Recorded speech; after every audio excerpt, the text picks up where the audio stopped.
Good evening, everyone. I'm going to call the Select Board meeting to order. It's July 30th of 2018. We're at the Harvey Wheeler Community Center tonight as the townhouse is having renovations and improvements made. We have slightly different microphones set up, but the same rules apply that when you address the board, please identify yourself. And we're going to have you sit over here. We're told that the microphone will pick up, but it's probably not a bad idea to keep your voices up. I will begin with the consent agenda. We have the town accountant warrants, minutes for May 7th, May 14th, May 21st, and May 31st. And one-day special licenses, the Cornell Club for August 23rd, 6 to 8 p.m., 11 Wheeler Road, Wine and Malt. Culinary Guild of New England, September 17th, 6 to 9 p.m., 11 Wheeler Road, Wine and Malt. And Barrel Farm, September 23rd, 4 p.m. to 7 p.m., 11 Wheeler Road, Wine and Malt. I move to approve the consent agenda as read. Second. All in favor? Aye. Thank you.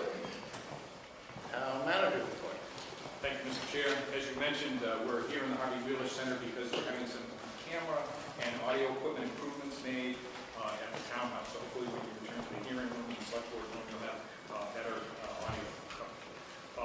You may have noticed as you passed the 99 that the Bruce Street Rail Trail work is continuing across Main Street and Commonwealth Ave. That intersection is being reconstructed, and the contractor feels confident that work can be done by September 1st, so in time for the return to school.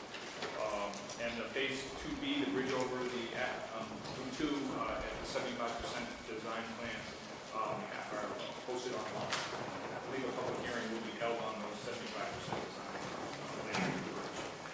The Giroux land acquisition took place. It was delayed by 2 days, so it closed on July 19th. 4 days ago, Greenman Peterson, the same firm that has designed the Bruce Street Rail Trail, will also be helping with the planning on the use of that property and how the recreational activities can be integrated into the 7 acres on Lawrence Pond. And we have not yet started the conversation on affordable housing, where the affordable housing unit will be located on that property, but the consultant can help us with that process. We hope to be in touch with housing folks in the next few weeks to begin that discussion. Walden Street parking lot, and news and notices item went out that this week is the start of the reconstruction on the Walden Street parking lot, so it will be closed tomorrow, Tuesday the 31st, Thursday the 2nd, and Friday the 10th for work. And then businesses will be open, of course, but there'll be some inconvenience as we reconstruct that parking lot. At your next board meeting on the 13th of August, you'll have a list of proposed CPA projects to review. That's been your custom to identify your priorities for Community Preservation Act funding. The joint meeting between the Finance Committee, the School Committee, and the Select Board is Thursday, September 20th. We were delayed having that. We had an unorthodox approach to that meeting last year, so we're back on schedule for the third Thursday of September. And the prior week is the proposed hearing for the special town meeting on October 1st, so that's September 12th. Public Works Commission is considering voluntary water use restrictions in order to reduce consumption and preserve the quality of the water, so they'll be discussing that later this week. The citizen survey that we do is put out every 2 years by the Finance Department. This is the year that we do it, and it's traditional to have a few questions that are topic specific. In 2016 it was the long-range plan, what citizens thought about the long-range plan. So the Finance Department is soliciting ideas for questions to ask in the survey that citizens would be responding to. And unfortunately, a gentleman was pulled from White Pond this afternoon and passed away due to drowning in the cove area of White Pond. The name has not been released pending notification of next of kin. That's unfortunate. Junction Village received word that they would not be funded this year. They did not get the state tax subsidy that's necessary for the project to move forward. We had thought it might take 2 or 3 years of application. It looks like it's going to take more than 2. And lastly, the Planning Department has received an application for a 36-unit planned residential development at 1450 Main Street, not far from here. The proposal is for 1 unit of affordable of those 36 units. And I believe we got a letter stating that Black Birch, the affordable housing issue, did not, we had appealed the initial ruling. That the 2 units of affordable housing at Black Birch would not count toward the town's 10% goal on the subsidized housing inventory. We did get confirmation that our request for a waiver was denied. The waiver relates to the fact that the residents must be 55 or older to live in that. But we were asking for a waiver because when we voted on that, that was before their ruling or change of position in terms of what would qualify. The continued fact that the tax credits weren't approved for Junction Village, how does that affect our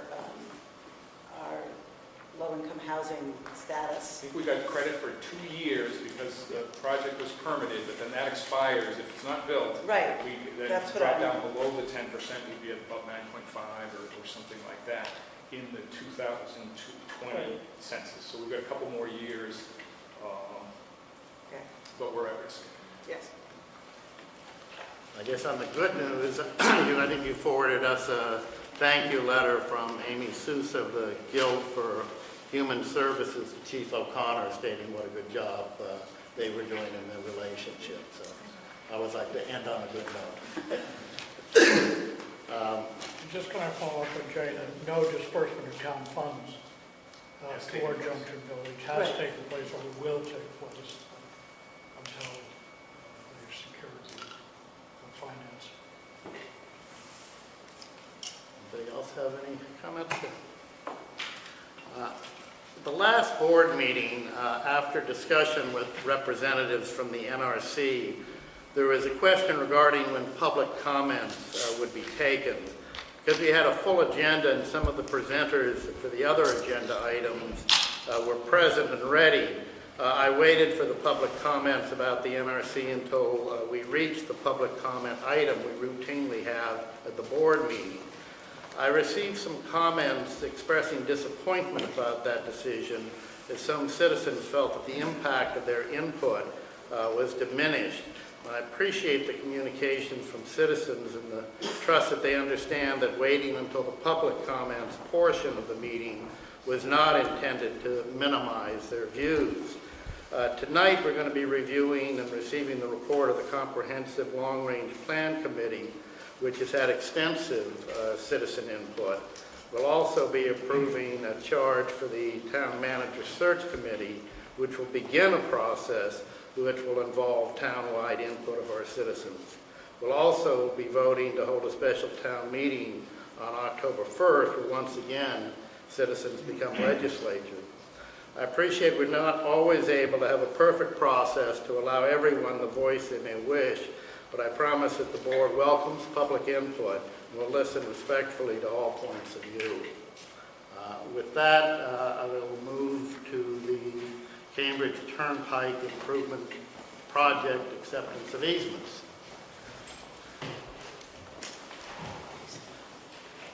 Rich. So thank you, Rich Rain, Public Works Director. I've included a memo in your packet which provides background on the 3 easements for acceptance by the Select Board. The easements include property at the Concord Museum, as well as the Ralph Waldo Emerson House and a private parcel owned by the Grocers at 22B Cambridge Turnpike. In short, these easements provide the required space necessary to implement the parking, roadway, and sidewalk improvements on the Cambridge Turnpike, and that's all within the Cambridge Turnpike project limits. And the authorization for the Board of Selectmen the Select Board to accept these easements was granted at the 2018 annual town meeting by affirmative vote. So what we're in the process of doing at this point is hope to accept these easements, and we'll move forward with a couple other items that are still outstanding contractually. And once those are fulfilled, which we expect to probably in the upcoming week, we will award the contract to a firm by the name of J. Trubiano and Sons, who will begin the Phase 1 portion of the Cambridge Turnpike improvements. We're still in the process of designing Phase 2, and I should explain Phase 1 is from Lexington Road at Cambridge Turnpike to essentially to Millbrook Farm. And then phase 2 picks up at Hawthorne and continues to Sandy Pond. And we'll then have the areas inside of those limits. We consider the phase 2, which is under design, as well as the Crosby's Dam area, and that will be construction beginning in 2019, probably in early spring. Any questions or comments, anybody? No, the material was helpful and complete. And it's the two outstanding items, which are two additional easements that No, actually, what we have is significant utility work going on, and that utility work is performed by the contractor, J. Trupiano, for several entities, including Verizon and Comcast. CMLP will have that work done also, the majority by the contractor. National Grid will perform their own work. Prior to us awarding the contract, we have to receive the signed agreement from Verizon and from Comcast to reimburse the town for the expenses that we've already agreed to. It's running through the legal departments right now. We expect to have those finalized in our hands next week. I'm sorry, this week. Is any of this caught up in the National Grid strike, or was it caught up? I wasn't No, sure. it did change our sequencing of the project slightly, but in most cases, you'll want to do gas installation after the other utilities because it's not elevation dependent. Drainage is elevation dependent, so you can work the gas line around those other utility infrastructure. So we expect if they settle shortly, we'll be in a good position. If not, we'll have to determine what the impact on the schedule is. So at this point, we don't anticipate a large impact, but stay tuned. The easements are basically legal requirements we need to do in order to move it forward. Exactly. Those are legal requirements to have an interest in that property to allow us to install sidewalks, roadways, retaining walls, and I believe parking. So, Rich, will there be significant traffic problems related to the construction? I would say that they'll... Define the spot. I would expect traffic problems. I think we have a good plan in place for traffic control. We're going to have police details out there. The phase 1 portion of the project will require alternate lane traffic configurations. There may be some closures at times. The phase 2 will have the larger impacts because that will be road closures and detours in place for a large share of that project. It's a significant ground improvement project. That existing roadway between the Millbrook Farm and essentially to Hawthorne, and then in the section by the Crosby's Dam, is constructed on about 70 to 80 feet of compressible soils or muck and peat, and that's actually a classification soil. And the road sinks and compresses, and what we have to do is a ground improvement program with bi-modulus columns and concrete grout, which sits, a settlement platform sits on top, and then the roadway rides on that. So significant expense, significant construction. There'll also be a small bridge, retaining walls, and box culverts at the Crosby's Dam section. And I know you and your department are always good about posting. Yes, we will definitely have significant public outreach.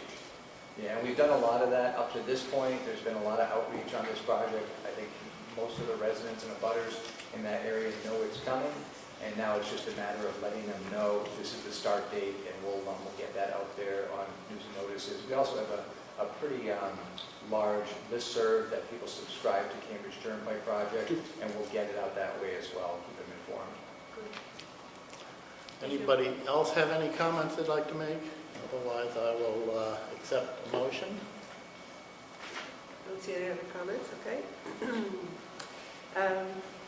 I move to accept the easements from Concord Museum, Ralph Waldo Emerson House, and Christopher A. Resser and Therese Resser for the purpose of installing, constructing, inspecting, maintaining, and repairing a retaining wall within the easement area as outlined in the memo and attachments provided in the July 30th, 2018 Select Board packet, subject to the terms and conditions provided herein as drafted by Town Council. Second? All in favor? Aye. Thank you. Thank you. Move on to item number 6, which is the review and approve complete streets policy. Right, so briefly, with me tonight is Lou Rubito. Lou is with Howard Stein Hudson. He is the Complete Streets engineer, formerly with Mass DOT, where he served as a Complete Streets engineer and really project founder of the Complete Streets program. Also, Tom Stokes with Howard Stein Hudson, who's the CEO of Howard Stein Hudson, and they've been helping us, shape this whole Complete Streets program. So, Thank you for coming. within your packet is a memo which provides a fairly detailed overview of the Complete Streets program. You'll find that it aligns very well with the objectives of the Public Works Commission. We have a road policy which really focuses on context-sensitive design as well as alternative transportation. We've been implementing that since 1999 when that policy was first developed. This complements that policy and takes it even steps further that is really helpful for us.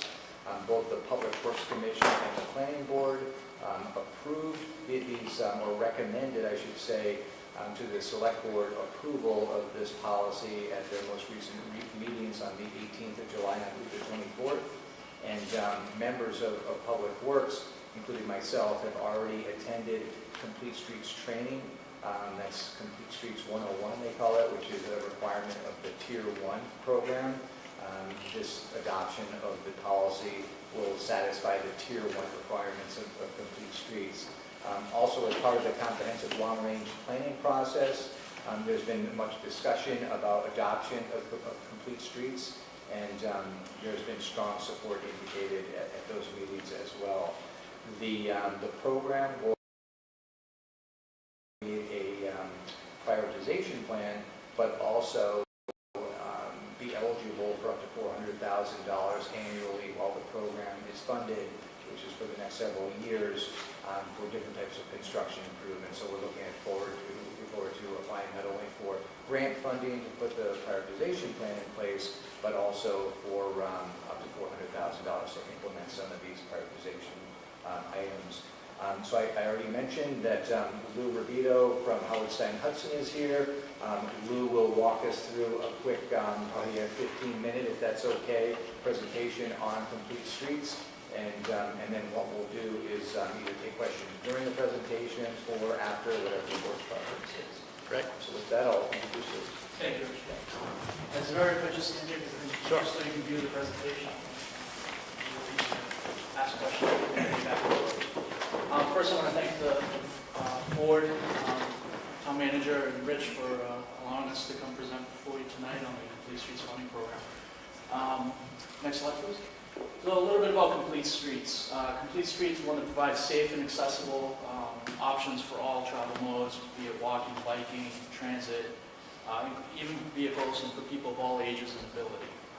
Improvements may be large scale, such as a car-wide project, or focused on the needs of a single mode at a single location, such as a crosswalk or active bike lane. Next slide, please. So Complete Streets have many benefits, safety benefits associated with them, health benefits, accessibility benefits, economic and equity. And they're intended for people of all ages and abilities, so children, seniors, people with disabilities, and even those without car or access to cars. Next slide, please.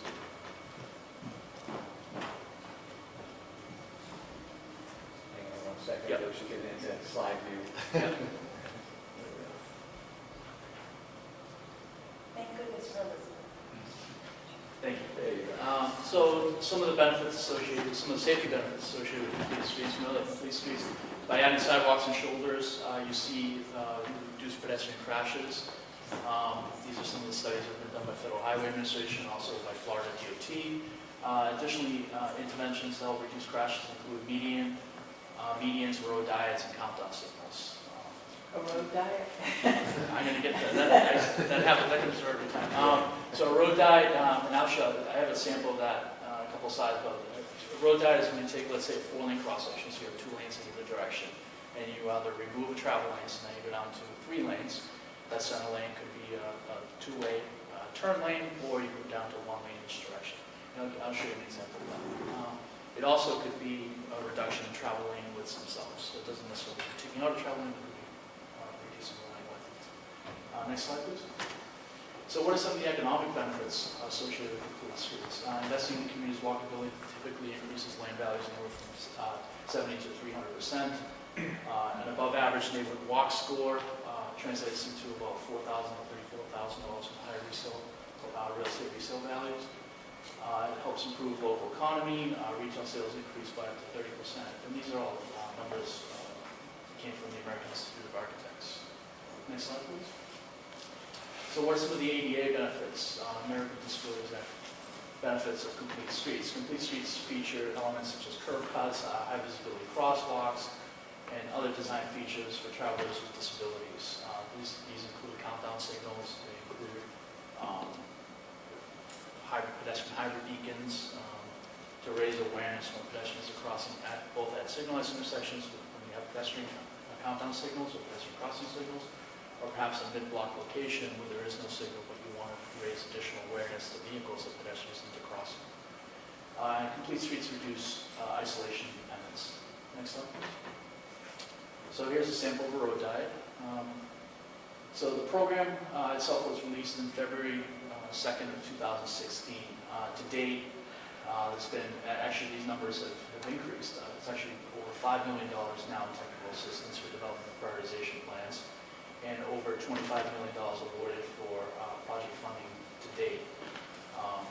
The funding for this program is connected to the capital investment plan, which began, it's a 4-year cycle, so it began in 2017 and will end in 2021.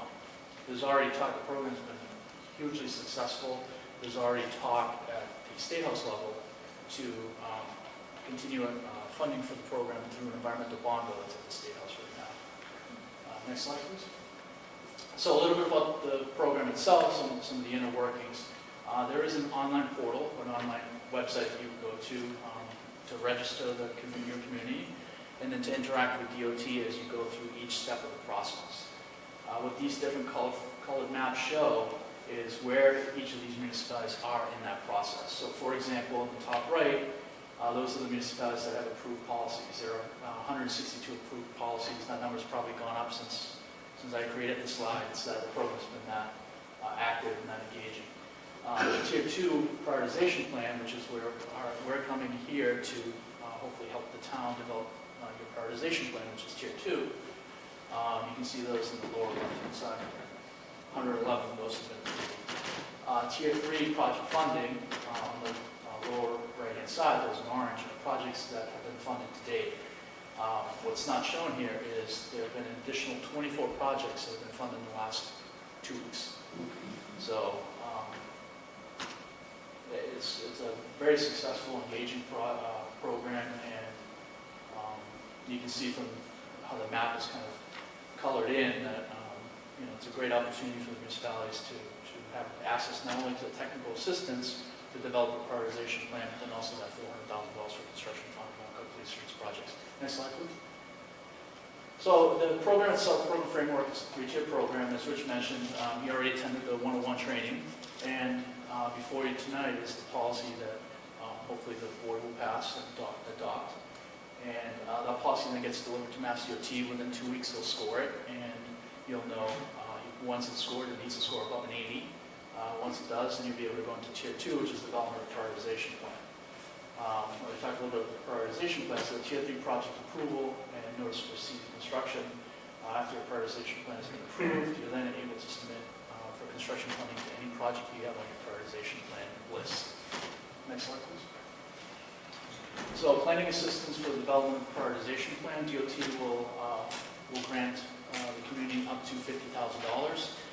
That number for smaller municipalities that are not large cities such as Everett or Boston or Fall River, that number is probably going to be in the order of about $40,000.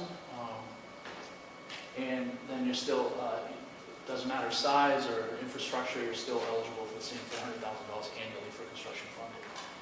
One of the two major things to consider. One is that design is not an eligible expense. So if you were to identify a larger scale project, downtown project, the town would be responsible for the design of the project, and DOT would fund. the project. Now I'll give a couple examples towards the end of the presentation of smaller scale projects where it was completely funded, and then through the program, and another project was a large scale project where the town supplemented with their own Chapter 90 funds. As I mentioned earlier, the $10 million to be spent over the next 5 years, totaling $50 million, starting 2017 to 2021. Next slide, please. The next slide, some of these duplicated, I'm not sure why. You can go ahead. Thank you. So prioritization plan process. Some of the work that will go behind developing a prioritization plan. We'll look to compile existing studies, plans, projects, etc. If you already have a sidewalk inventory, if you have a bike plan, if you have a ped plan, any transit you have in the area, we'll look to gather all that information. The other thing we want to do is map areas of concern and areas of potential. I want to gather input from the community and from town officials. One of the things that we do at Howard St. Hudson is we really prioritize the public involvement piece of it. We really think that you certainly know the town. Many of you have been here many years, Rich. But I think it's really the folks out here that know it best and really live it day in and day out. So we do that through a couple of different ways. We have meetings, certainly open meetings where we do a presentation similar to this, and then we also go into working groups or break out into project working groups to develop ideas of projects around each area of concern that the residents have, with the goal to develop a list of potential projects. The last step is to prioritize these projects based on potential need, input from the community, and then we'll help you develop some sort of ranking or prioritization. Next slide, please. So here, for example, is some of the data that we provide in the report. In our report that we will prepare for the town, we look at pedestrian level of comfort. This happens to be Swampscott. So some of the areas that we looked at are areas where there's existing sidewalks or maybe gaps in the sidewalk network. Some of the criteria we look at is the width of the sidewalk, are there pinch points, are there any vertical or horizontal buffers, is there grade separation, is there potential for vehicle pedestrian conflict zones, and then also continuity. And these elements help us map areas within the town that really help us focus on areas where you need some additional support for pedestrian infrastructure, and then we do the same for bicycle infrastructure as well. Next slide, please. Next slide, please. So I mentioned a little bit about engaged community municipal input. We certainly want to gather input from the community public information meeting. We want to gather input from town officials and key stakeholders, and we use an online wiki mapping tool. The reason we do this is some people cannot attend your traditional meetings at 7 p.m., 5 p.m. Meetings. So we have an online tool that allows people to enter comments or in areas of concern. They're geo-referenced, so if you put a pin drop on your street in front of your house, what happens to be a concern, that gets referenced and geo-tagged, and then we're able to take that information, download it, step over the project list, and really engaging the town in the discussion of the project types and needs. Just to give you an idea of magnitude, an order of magnitude, we might present to probably have 40 people here. We get an order of magnitude of 10 times that for the online wiki mapping. So it's quite an involved process. We get quite a bit of data and information. And the other thing too is that you have the opportunity to not only make your own comment, but you can also comment on other people's comments. So it really becomes kind of a little bit of a dialogue on project discussion. Next slide, please. Next slide, please. So this spreadsheet you see here is really the prioritization plan itself. So it's a list of projects that are ranked. There's project name, project description. As you move towards the center of the project, this area here identifies what need you're trying to fill, and then what the costs associated with that are. So the project cost, how much you're looking for from the funding program, and then if you're providing any additional funds out of Chapter 90 or maybe some other grant program. The last two represent project duration or construction duration. Small sidewalk project might be 3 months, large intersection project might be 2 years. By comparison. This is what DOT ultimately wants, or that'll get uploaded to the portal, to DOT. But we provide a full comprehensive report to the town that there's in there. In there they have some of the level of service for bicycle pedestrian infrastructure, really some of the reasons why these projects are detailed reasons why these projects are in that order and why the projects matter when it comes to complete streets. Next slide, please. One of the things to keep in mind is that projects cannot be used on state-owned roads, so this project is really only for municipal roadways. Next slide, please. Next slide. And I'm going to walk you briefly through two sample projects. This happened in the city of Everett. They went through traffic signal improvements, also adding rapid rectangular flashing beacons along the same corridor. What happened here was that they have exclusive pedestrian faces, which means that all vehicles stop and pedestrians cross in all directions. And they wanted to go to concurrent. So as vehicles were traveling on the main road, the pedestrians were crossing in the same direction. The reason for that is there is a decrease in vehicle delay and pedestrian delay. The issue that we're having here is pedestrians were not waiting to cross when they had the walk sign. They didn't want to wait the 60 seconds, so they were crossing the street on the red walk phase. The rectangular rapid flashing beacons, I've seen a couple throughout town. These are not signalized, or unsignalized intersections that help guide, help raise additional awareness for vehicles when pedestrians are crossing at unsignalized intersections. Next slide, please. There are also some bus stop improvements made along Broadway. Next slide, please. And this is more of the larger scale project that I mentioned. This happened. This is a project in Agawam where they're putting in two-way separated bike lanes, bike crossings, signal improvements at the intersection. And this is the largest scale project. So this was a project where the town received the full $400,000 for funding, and then they kicked in an additional $250,000 or $300,000. Next slide, please. So here's a little bit of our company history through this program. A lot of the towns, I think, in total, I think by the time you get to Devon's, I think we're at 17. The ones in orange, these will be submitted to DOT come September 1. The ones that you see in green are projects that we developed the prioritization plans for the town and then helped them put together tier 3 documents, which then they submitted to DOT and were granted the funding for the projects. These vary. Most recently, we had Stowe, West Tisbury, and Milton approved projects. Of note, this last round, I think I said 24, it's actually 23 projects were funded this last round, so 2 weeks ago. 44 total projects were submitted for funding, 23 were selected, so it's about a 52% average. This last round, these are the projects that we submitted. All 3 received funding. So our average of the 12 projects we submitted for funding, 10 have received funding to date. Next slide, please.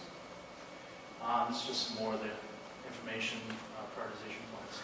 I think at this point, next slide. So what are some of the next steps and timelines for the town? Adopt a complete streets policy, receive a score of 80 or above from Mass DOT. DOT, as I mentioned, takes about 2 weeks to score the policy. Then you want to submit to DOT a request for technical assistance of up to $40,000 for the development prioritization plan. DOT will issue a contract. So DOT will issue a contract with the town. Once the town receives that contract, they can then enter a contract with the consultant. That takes about 4 to 8 weeks for DOT to issue that contract. Develop a prioritization plan. The due date that we'd be targeting would be April 1st of next year. And apply for tier 3, that means apply for construction funding that following month. So they're staggered. April, you submit your prioritization plan. May, you submit your project request. Or October, you submit your prioritization plan. November, you submit it. There are 2 times during the year we can submit. And you should be notified if your project is selected. You should be notified for award in probably fall of 2019. Next slide, please. So at this point, I'm more than happy to answer any questions that you have.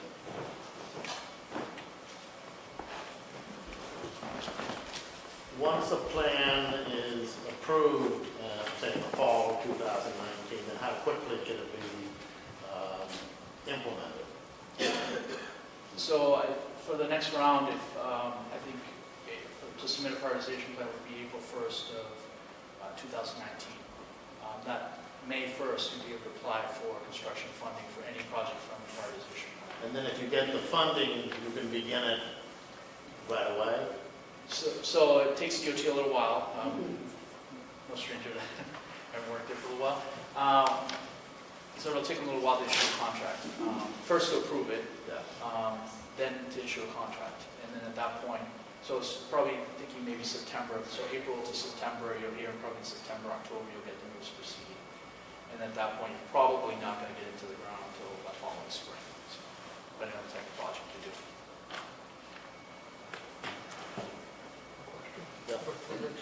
Rich, in developing this prioritization plan,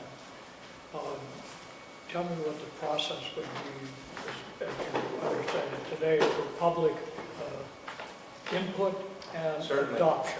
Yes, certainly, and I think there's a prescribed process that we would work with Howard Hudson to implement that involves workshops. I think, as Lou had said, there's a wiki mapping, so for people who are inconvenient to attend a meeting, they're able to get on our website, get online, and highlight some areas that they have some concerns that they would like to see some attention improvements to.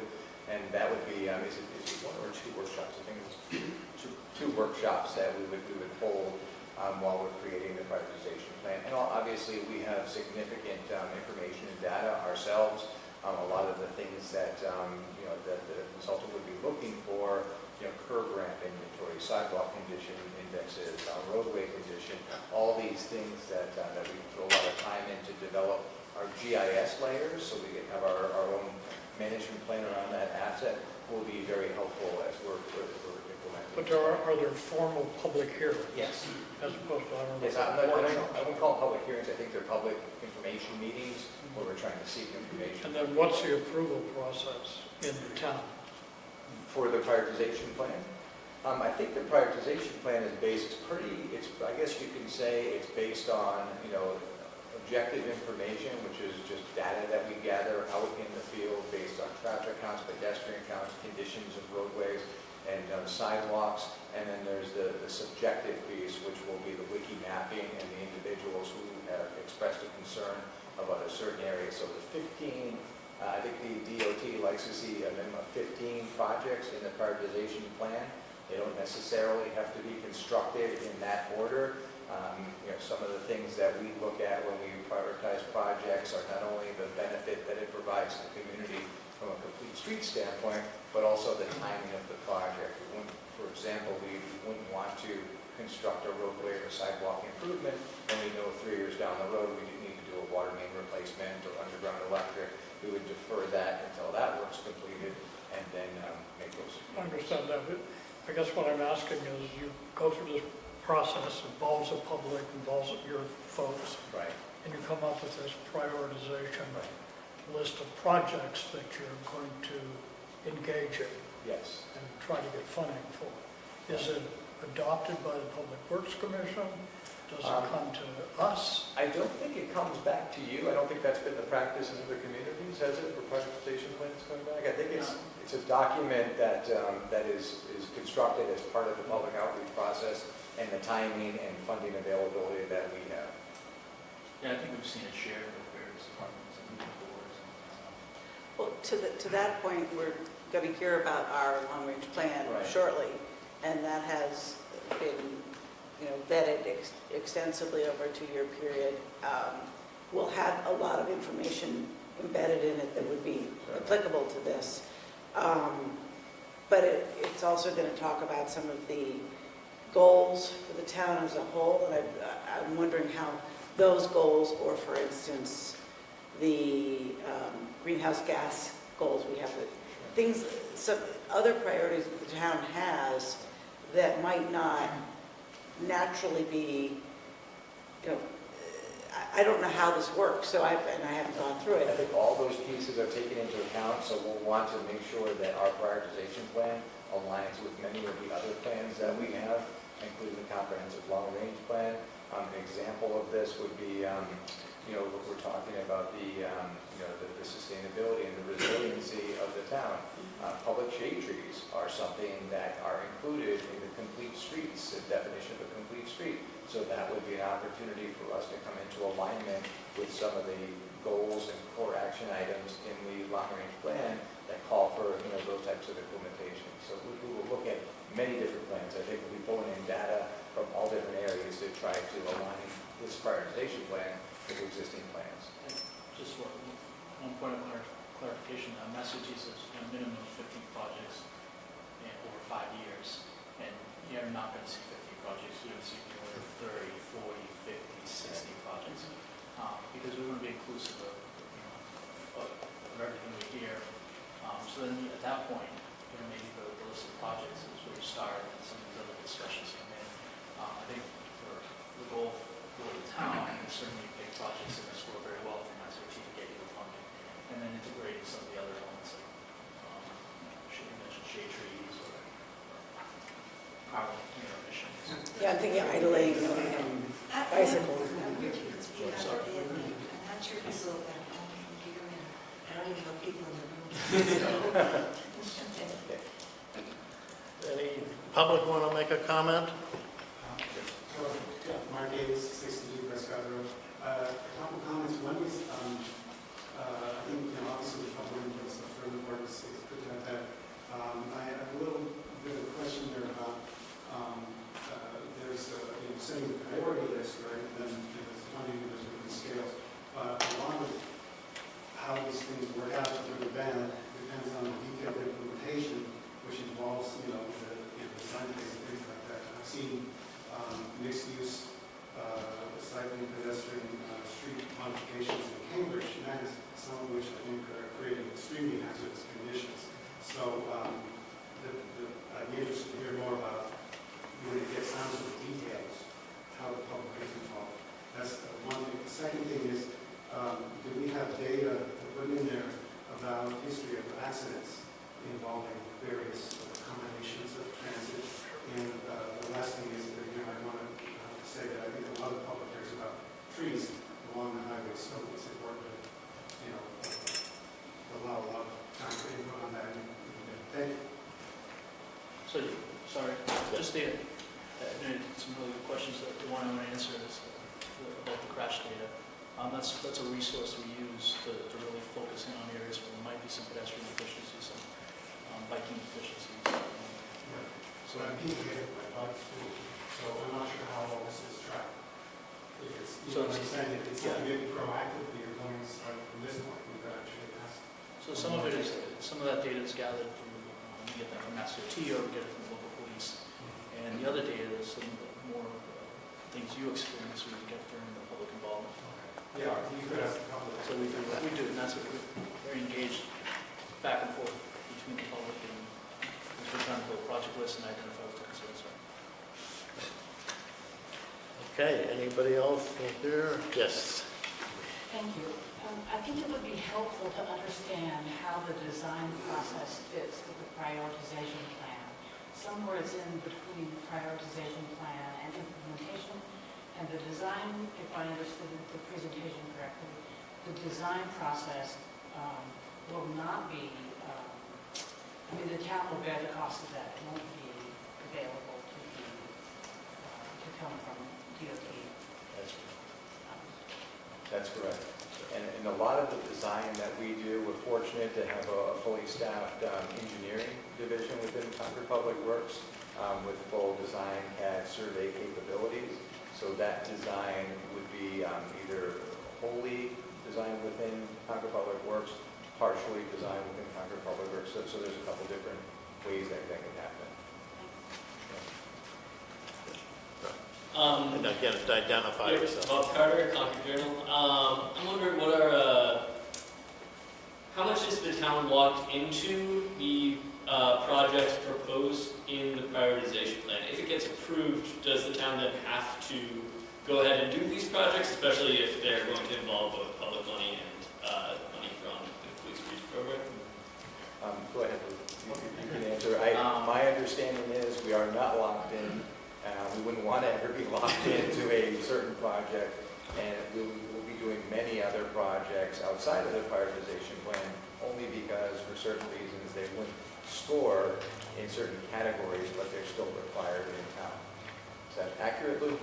Yes, and then project specific, let's say you were to submit a project in the prioritization plan, somewhere along the lines you start looking at the design, you can't build what you asked. You have options. One option is you go back to Mass DOT and you say, can we have a project change? And depending on how the change impacts the scoring of the project, they may say, go ahead, or or they may say, no, I'm sorry, in that case, you just not do that project. It's not a strike against you if you're not able to do a project for whatever reason, the money just gets spent, goes back to DOT. If you pick multiple projects, you can still do the other projects. And as I mentioned, you can go back to, as long as you have spent your funding that you've been granted within the year, you can go back that very next round for additional funding. Further? So I have to say one thing. Yes. Marcia can probably remember the date better than I can. It was about 3 years ago that I think the planning department sponsored a half-day workshop on walkability and complete streets. It had about, my recollection was about 50 or 60 people in the audience that were workshopping around what's our vision for being able to use Concord streets. And this was a priority at that point, and I think it was 3 years ago. Probably 4 years ago, as part of the Healthy Communities Part of the Initiative. Healthy Communities Initiative. So personally, I'm excited to see that we've advanced from the broad scope discussion of workshopping what we see as our vision to being able to have before us a plan that gets us to the next step. That would lead to perhaps a motion? I'm ready for maybe a motion. I move to approve Complete Streets policy in its substantive form as contained in the memo and attachments in the July 30th, 2018 Select Board packet, and as recommended by the Public Works Commission and the Planning Board at their respective meetings held on July 18th, 2018 and July 24th, 2018. Second. All those in favor? Aye. Thank you. Thank you very much. Thank you. We're moving on now to Punkatasset parking update. Sure, so briefly, don't have a lot to report at this point other than we've been working with the neighborhood group over the last several months. As I think the select board recalls, we've moved ahead with the actual instrument survey in that area and then delivered that instrument survey in a CAD format to Dan Gillespie, who is their engineer, just to try to advance the progress on this project. Dan and his firm have recently completed design, and they forwarded that to us today, late afternoon. And I had a conversation with Peter Gifford, and he gave me a little bit more background. And we intend to begin our design review of that probably latter part of this week into next week. It'll probably take us a couple weeks to review that. We'll be reviewing that for various conditions, including lane width, site distance, cyclist conflict, stall width, usability of the actual stalls, parking stalls, I should say. So a number of things that we'll be reviewing against various AASHTO guidelines and UTCD guidelines. And then we'll be determining if that's a viable plan that we can make a recommendation around. But at this point, like I said, ink is still drying. It was about 3 o'clock we got that, and we'll begin the review shortly. It was for 12 spaces, which I think was more than at one point was being discussed. Yeah, we went, there was back and forth. Yeah. There was 6. I think the 12 aligns with the Estabrook Yes. Wood Study Committee recommendation. And they have data that they've been tracking, which indicates that that's probably more than what actually is observed on the site. But we'll be reviewing it based on the 12 that they provided. Right. We have a meeting in August, right? Yes, So I think on 13th. The 13, 13th. correct. So do you think it's probable or likely that you would, I don't want to overcommit the staff. We're down one engineer right now, so we have a lot of active construction going on. So we'll shoot for that date, but it may slip into the fall. well, it'll be, we're not meeting, that's the only meeting we have in August, so it'll be. I think we might be having the 27th. Oh, really? Yeah. Okay. We'll see. We have a busy. Wait a minute. So the general plan that we received, or you received, looked like it was keeping Monument Street the same as it is, moving the center line That's south correct. to allow more space on the Exactly. Punkatasset side for parking. Exactly. And what we've done, as you may have been out there recently, we did pave that roadway. And there was a mill overlay in that area, so we've fell short on the actual center line pavement marking, and we have some temporary pavement tabs in place. In the event this does become a viable plan, we could paint that in the new geometry. Great. And in this plan layout, it looked like no trees had to be removed, stone walls could be left in place. Is that kind of what I saw? Yeah, that's what I read, but I haven't looked at Yeah, clearances, I haven't looked at access, egress from and into cars, so there's a lot of things that we'll want to make sure that, people are safe when they're, getting in and out of their home. Thank you. Progress. Yeah. Thank you. Thank you.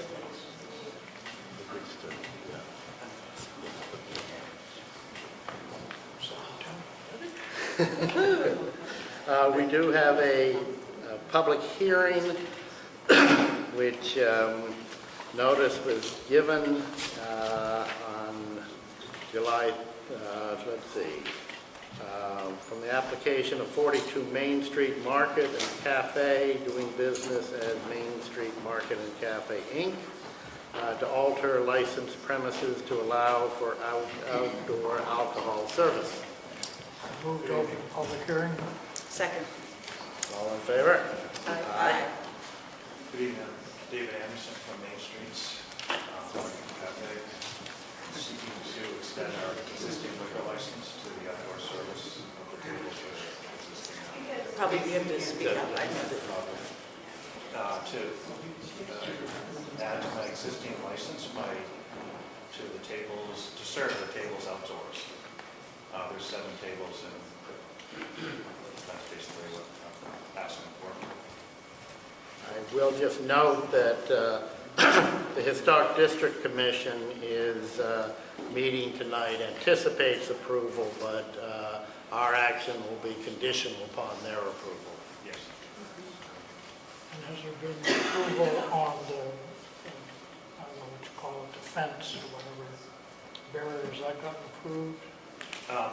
Their barriers, we're working with them Thursday to satisfy the approval. I recall when you were here, I can't remember what it was, but when you were here to seek permission to have the outside dining, which was seasonal. Yes. What I don't remember about that was there any hour restrictions on the outside dining? Not at the time, I don't believe there was. And is it the intent that you would, as long as the weather is okay, Right. you would, in the evening, after dark, what's the intent for service in that outside? Usually not after dark. It's not feasible to be out there. So it wouldn't be a problem for you then if this license is restricted to the daytime hours? To sunset, yeah. Sunset or Yeah, whatever? absolutely. That'd be right. Yeah. Because I think that would be more consistent with the intent of your tables when you came in before, and I've noticed they're there and they're very busy, and that's great, so. Absolutely. Yeah, well, is that area lit at night? Yes, it is. It is. So if it's lit and it's cordoned off and sunset gets earlier through the season, And cold. are we would we be unnecessarily restricting the hours of service? If it's lit Well, at that's why I morning asked. and night? It sounded like Dave said they don't tend to do that after dark. Yeah, as you said, as it gets colder, you really can't be out there. So in the fall, I will just say by 9 o'clock, it's, You're done. yeah. So 9 is after sunset at that point. So I would be, that's what I wanted to hear, but I don't want to restrict, if we're going to approve it, I wouldn't like to restrict this to a point where you can't serve after 6:30 Right, because the sun went down. right. But 9 o'clock seems kind of reasonable for your having dinner and it's lit and it's in a cordoned off area. Or some other time, not other than sunset, is all I'm suggesting. I don't know, I think a specific time that would sort of differentiate that from the inside cafe. Because you've got music inside. Well, the number of seats was always consistently the same, so it's really about where you want to have the focus of your tables, right? So that's, It was 82 seats, as I recall. That's correct. 82 seats and 16, 18 outside, I don't remember. It's 18. 16, sorry. I think it's great. Yeah. Yes. Any other questions here? Anybody? Questions from the public? Take a motion to Close close. the public hearing. Second. All in favor? Aye. And I guess now we have another motion to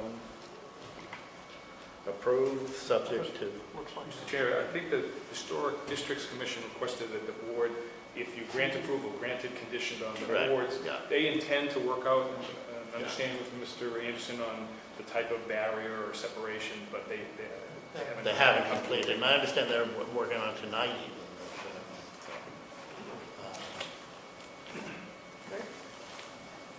So I can make a motion.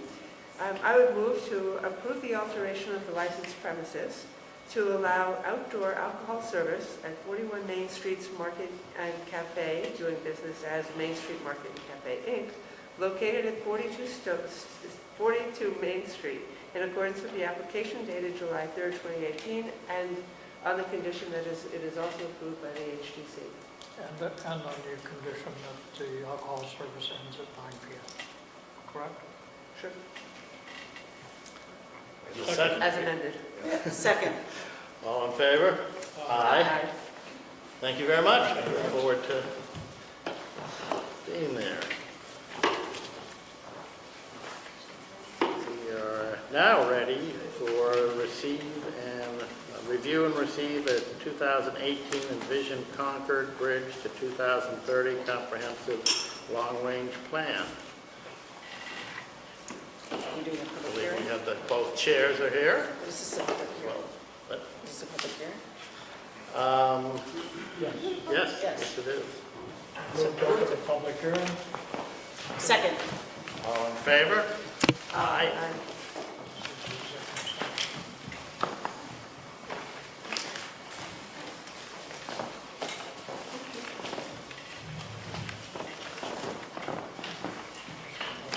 Yes.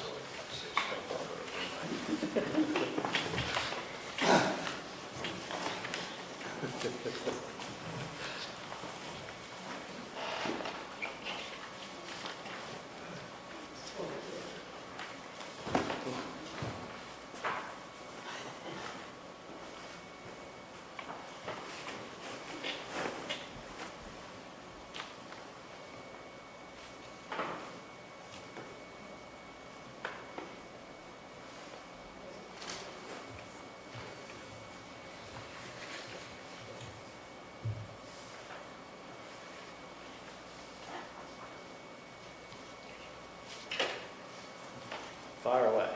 Thank you. Good evening. Good evening. Thank you for inviting us to be with you tonight to present the highlights of Envision Concord Bridge to 2030. We are going to launch a PowerPoint here momentarily. We'll allow you to introduce yourself. Thank you. I will. I'm Elise Woodward. I live on Garfield Road. And Gary Kleiman. Gary Kleiman, 57 Central Street, also co-chair of the Long Range Plan. You're the co-chairs of the Comprehensive Long Range Plan. The plan is posted on the committee's website. It's available in hard copy in the planning offices. And we've given you a cover letter tonight, and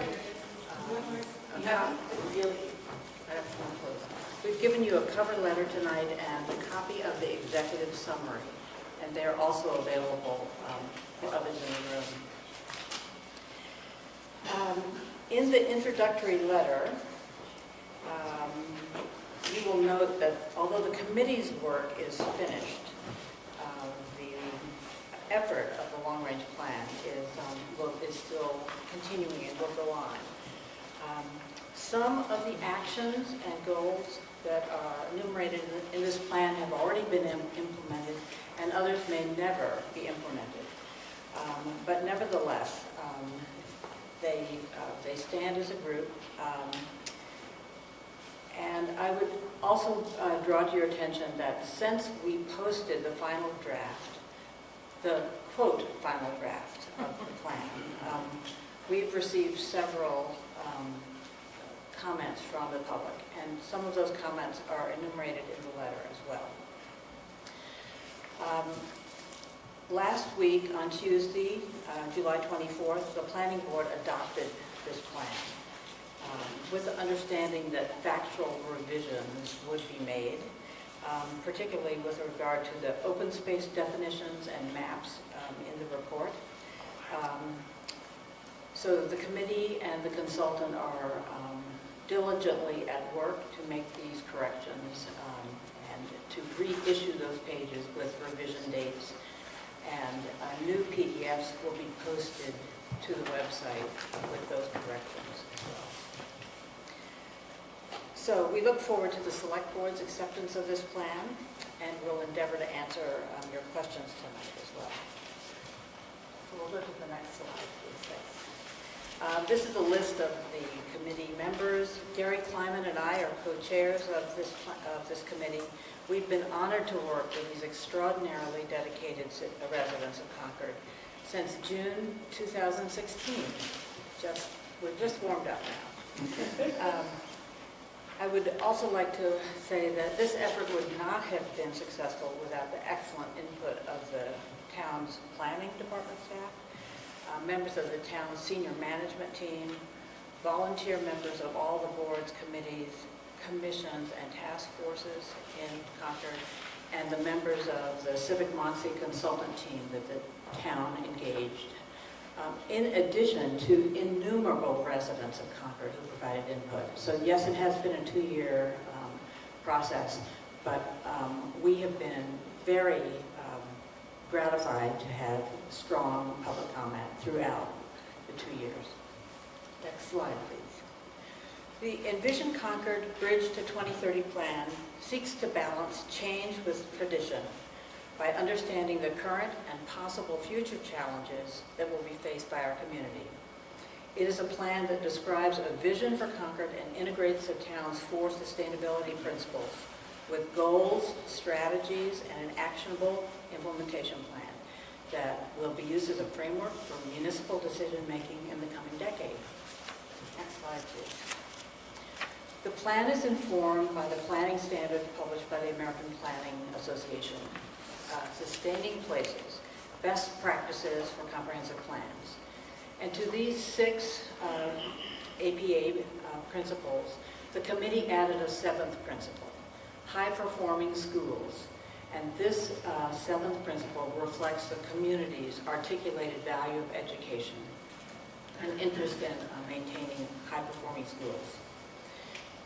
Taken together, these planning standards describe a systems approach to comprehensive planning, and they emphasize integration across all sectors of the traditional planning elements that the Commonwealth of Massachusetts requires. This means that this plan must be adaptable to account for and adjust to a wide range of information about external factors such as climate, resource availability, and the local employment base, and costs that may be outside the control of local government. Our presentation tonight will focus on the highlights of the plan, and then we intend to address some specific goals that the Select Board may directly influence. So a few notes about the plan. This plan is aspirational. It has not been constrained by budget and financial analyses and leaves the critical task of analyzing economics to the departments and committees that will take the lead on the implementation. Growth is referenced throughout the plan because we know that a system that is not growing may be declining. Population growth, however, is not specifically recommended, as that might push the schools and infrastructure beyond their capacities and compete for open space. And because the town is an attractive place to live and work, it will continue to experience the influx of residents in the years ahead. Therefore, this plan seeks to balance the inevitable growth with the values, culture, and qualities that have served Concord so well. Next slide, please. Highlights of the plan. The plan is organized in 5 sections. Section 1 describes Concord's population demographics and gives data and trends in the 8 categories of plan elements that are noted here, as well as a vision statement to assist the town in prioritizing needs of the community in the coming decade. Next slide. Section 2 is the vision in practice. This plan emphasizes collaborative decision-making through a broad systems approach that encourages departments, town staff, committees and boards to identify and consider from the outset the common and competing interests that exist, and to propose collaboration on joint resolutions that can meet and serve multiple goals. In addition, this section describes community values that are specific to Concord. We call them community criteria. And it is intended that these criteria be applied to the planning goals and to decision-making to ensure that the recommendations in the plan and in future implementation actions are aligned with these community values. You will note that there is no specific section on sustainability in the plan, and that is because environmental sustainability and fiscal sustainability are make up these community criteria. So the plan has embraced throughout the sustainability goals and the principles that have been adopted by the town at town meeting, including the recent intent to set new goals for climate resilience. Next slide. Thank you.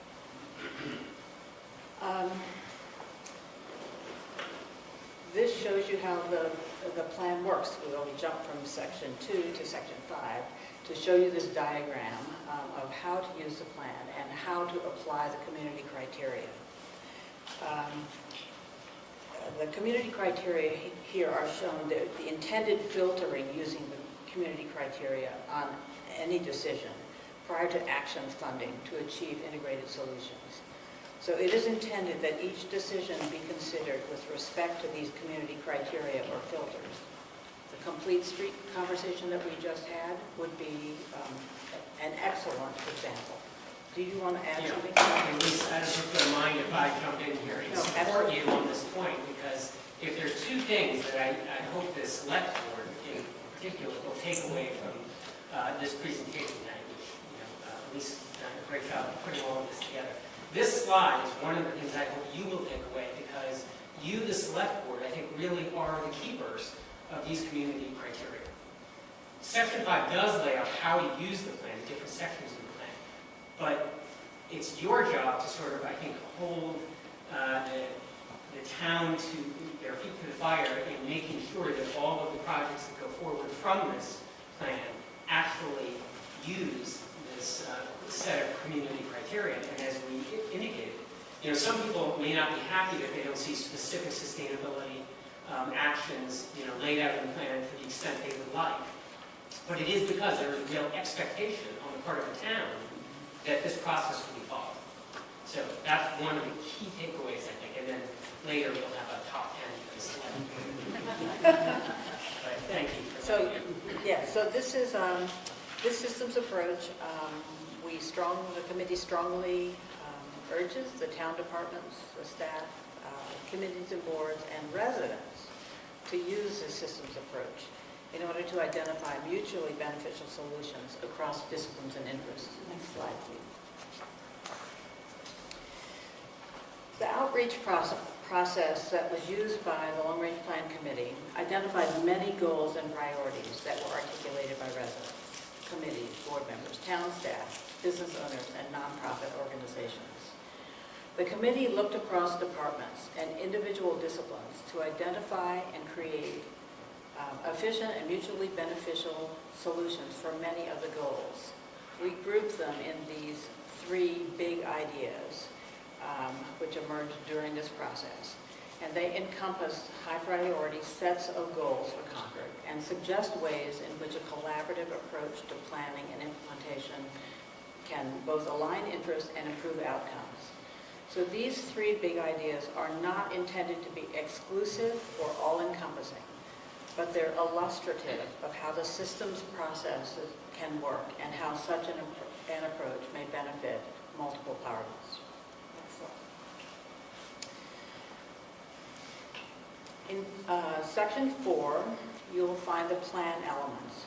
Many of the goals cited in the 3 big ideas that are included in section 3 are priorities for the community and are conducive to the cross-planning systems approach. And these will require support across multiple planning multiple traditional planning disciplines. However, not every issue or policy in this plan does cross multiple disciplines. And so Section 4 identifies issues and policies under the traditional planning categories or plan elements to be certain that we captured the single discipline issues and policies. Next slide. This illustration was prepared to show the integration of the big ideas with the specific goals and action items within the plan elements. So you will see that if you could read this slide, you would see that the second tier are the three green boxes are the big ideas, and they are supported by the 8 different plan elements. And so the goals and actions within the plan refer to these plan elements that refer to the big ideas that make up the plan together. Next slide. And in Section 5, you will find the implementation actions and how to use the plan. The plan outlines both the what, the actions, and the how, the processes of the plan implementation. And it includes 2 tools to be used together to facilitate this process: the systems checklist and the implementation action chart. These tools are intended to be adaptable as information changes, and they are to be used together to set priorities, to encourage cross-disciplinary actions, and to ensure that implementation of the plan will make the best use of resources while embodying the values and goals of the town. Many of the implementation actions have the planning board or planning staff identified as the responsible party. And this is appropriate for the tactical role that the planning board has in adopting the long-range plan and in maintaining the zoning bylaws as current and effective regulations. In contrast to the planning board's responsibilities, the committee considered the strategic and policy-making roles of the select board. And so now we'd like to focus your attention on a few recommended actions that we think this select board may be interested in implementing effectively. The very first would be what is in red on this slide, to adopt the community criteria as expectations for all boards and committees, and thereby assuring that the framework for decision-making will begin to change to the systems-based integrated approach. Next slide. So this slide and the following slides, there are 5 altogether, as Gary said, the top 10. These are important goals of the plan that will have wide-reaching implications and to which we particularly would like to draw your attention. They are all actions that are appropriate for the select board to consider. And while we've characterized them as the top 10, they're presented in a non-prioritized order with the understanding that municipal decisions may be taken up opportunistically as funding and scheduling permit. So first of all, to further develop the town expertise in the area of transportation systems, programs, services, funding, etc.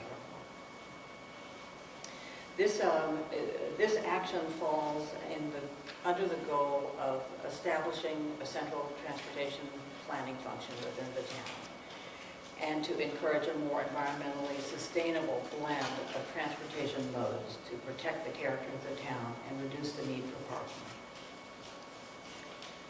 The second issue is to consider establishing a town economic development staff position to serve as a liaison to the business and nonprofit cultural and arts communities, and to advocate for Concord with regional entities. So this goal is more clearly, more detailed, articulated in the big ideas. It falls within the goal to build local civic and government capacity for economic development, to connect the arts, cultural, and tourism activities, the medical and healthcare specialties, and the green and environmental businesses.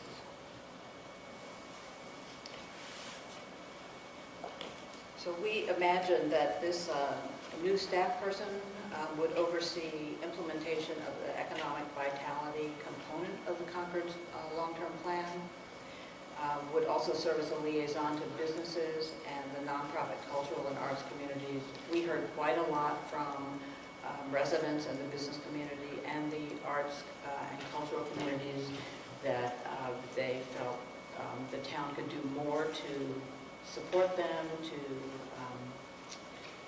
advocate for them essentially, and that they need more attention from residents, more active attention as opposed to just passive appreciation. And if I can just add to that one point here, we tried very hard in this plan not to add new staff and not to create new committees. To my knowledge, and I could be wrong on this, we do create a recommendation for one new committee and one new staff person. So that sort of highlights how important we saw this role within town. But, you know, the central transportation planning function is a really important function, but maybe that's not a new person, maybe that's finding existing staff within the town that can assume that responsibility. But this one we thought perhaps warranted a new position. Next slide. So within the Climate Action Advisory Board and Resilience Committee, the plan recommends that working groups would be created, net zero and net blue working groups, to guide policies in the next 2 to 3 decades in order to achieve the long-term goals for the built environment. We know that this was successful in Cambridge, and so we would recommend that it be modeled after the Cambridge Net Zero Task Force. And one of the reasons that this particular recommendation is important is because we have been very effective at looking at the carbon footprint of our light plan. We have discussed already a central transportation planning function, but the built environment is something that has not yet been to the long-range plan committee's feeling, hasn't been adequately addressed. And so we thought this is a really important component to address the carbon footprint of our built environment and the resilience issues that our built environment has. So both aspects of it. So the fourth substantive issue is to assess the capacity of the existing town social services program to meet the needs of the town population and to identify funding.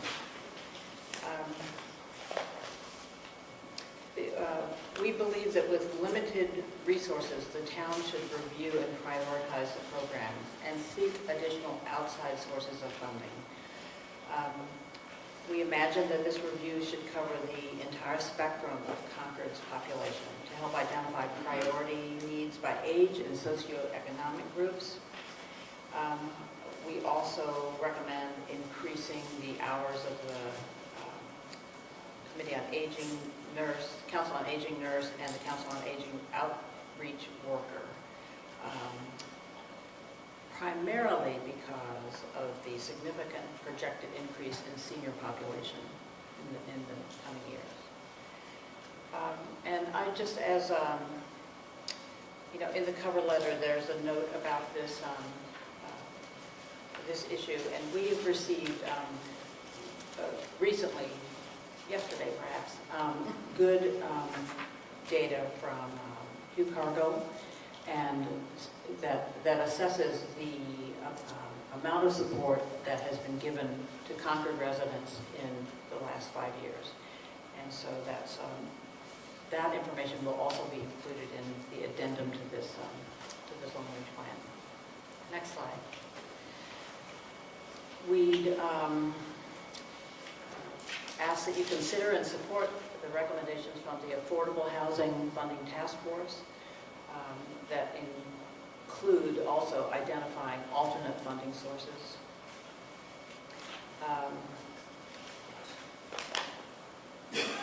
The Affordable Housing Funding Task Force has very specific recommendations,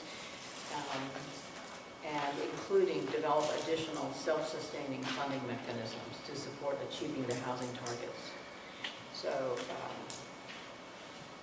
And then I would say the plan will also note that beyond direct funding, the town should also consider repurposing existing buildings as housing and infill housing opportunities.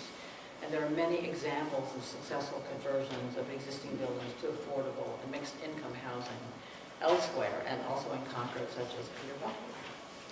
And this is, specific to the select board, right? This is top 10 list. So this is something you guys, the role you play in this is supporting these recommendations and identifying that funding source. But really, big idea number 2 is all about creating affordable workforce housing in Concord. And there are, any number of plan elements and implementation actions that will support the creation of affordable housing and workforce housing. And, it all will ultimately require some funding source. So this is Number 6 is the additional town task force that Gary referred to earlier. The plan recommends that one task force be created to review the charter, charge, and mandate of all the town committees, boards, and task force, to identify synergies and overlap, and to make recommendations to the select board regarding potential streamlining of town government. Next slide, please.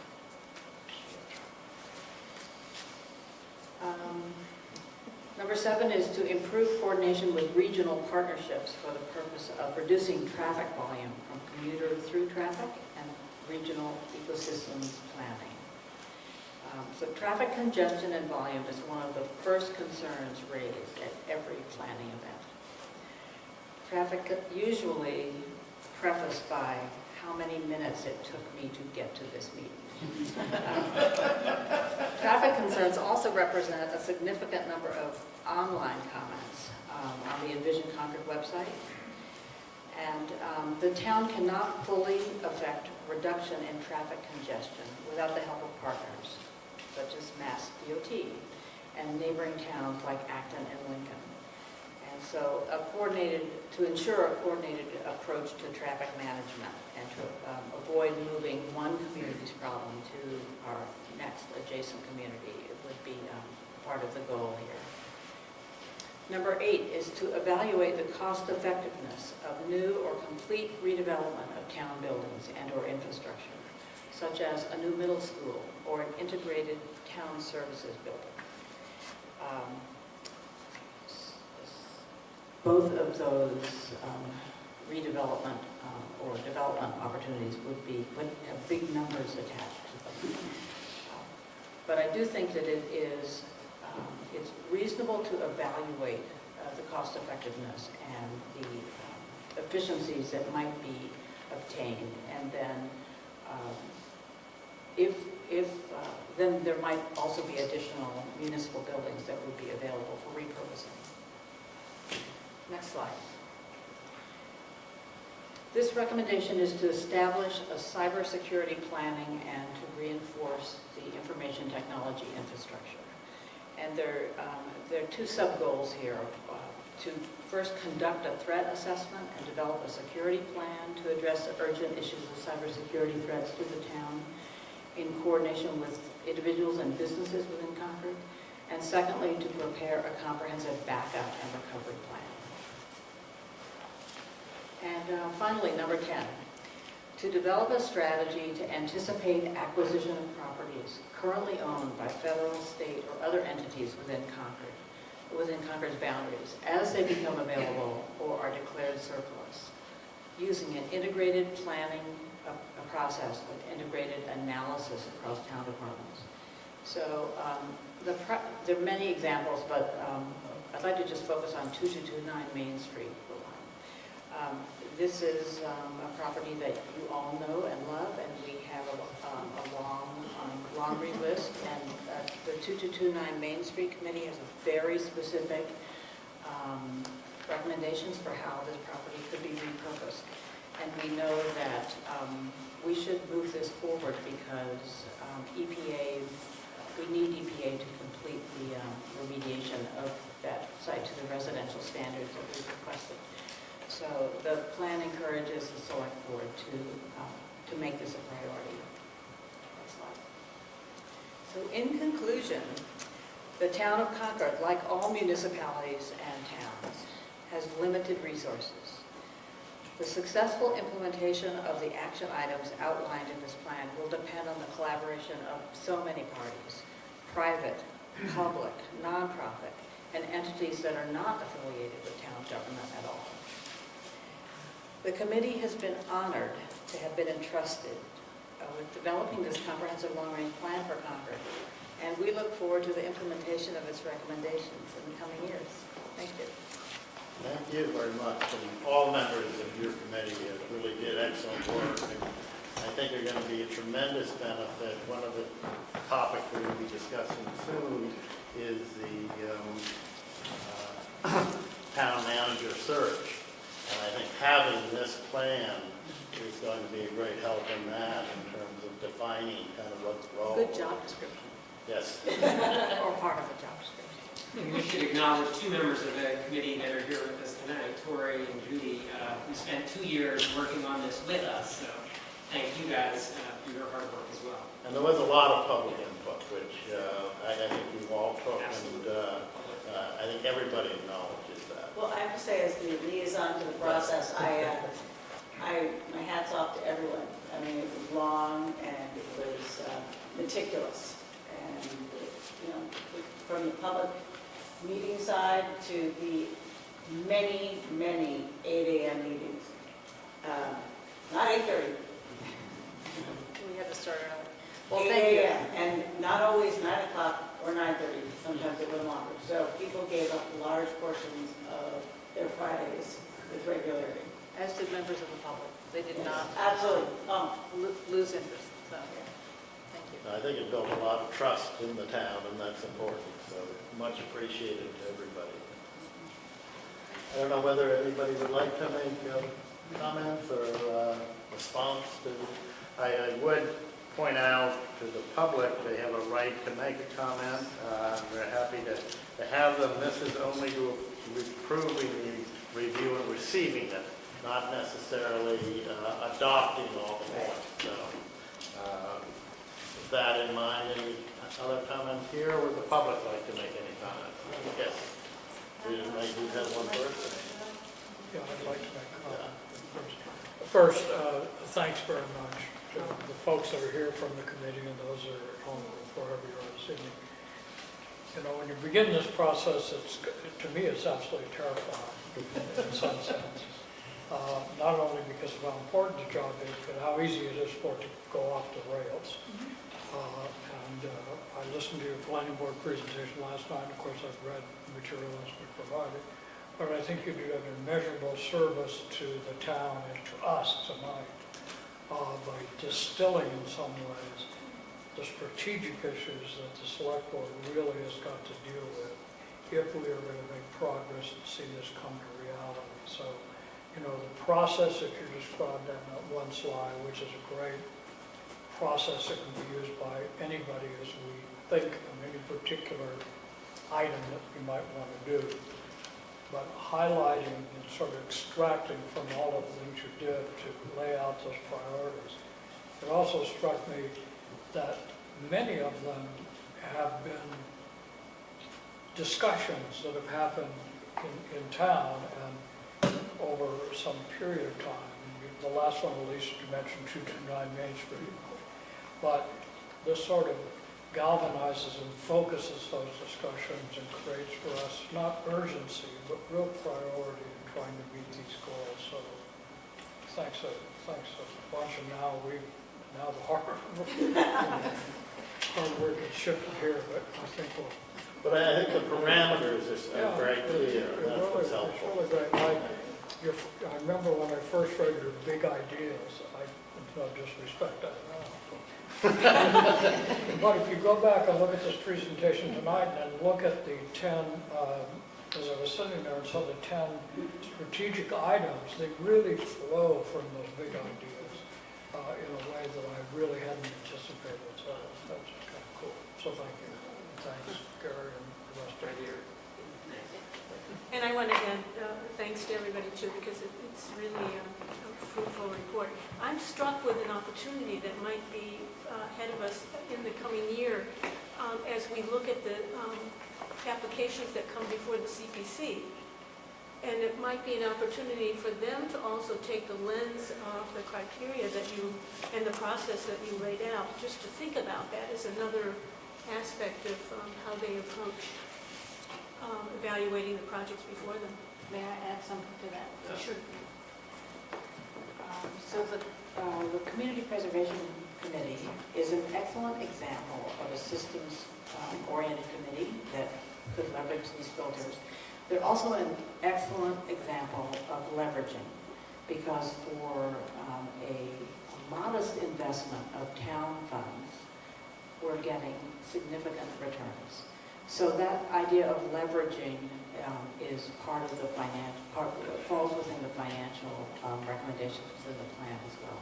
So the more we can do that in different venues, the better off we will be. Thank you. Good.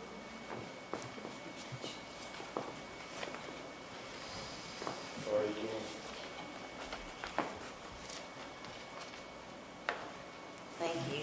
Again, begin by identifying. Lori Gilpazaris, 1376 Old Marlborough Road. I'd like to congratulate the Concord Long Range Planning Committee once again on the plan. I attended numerous meetings and witnessed the enormity of the task set out in front of them and the skill and with which the co-chairs and the committee pulled everything together to generate this remarkable plan.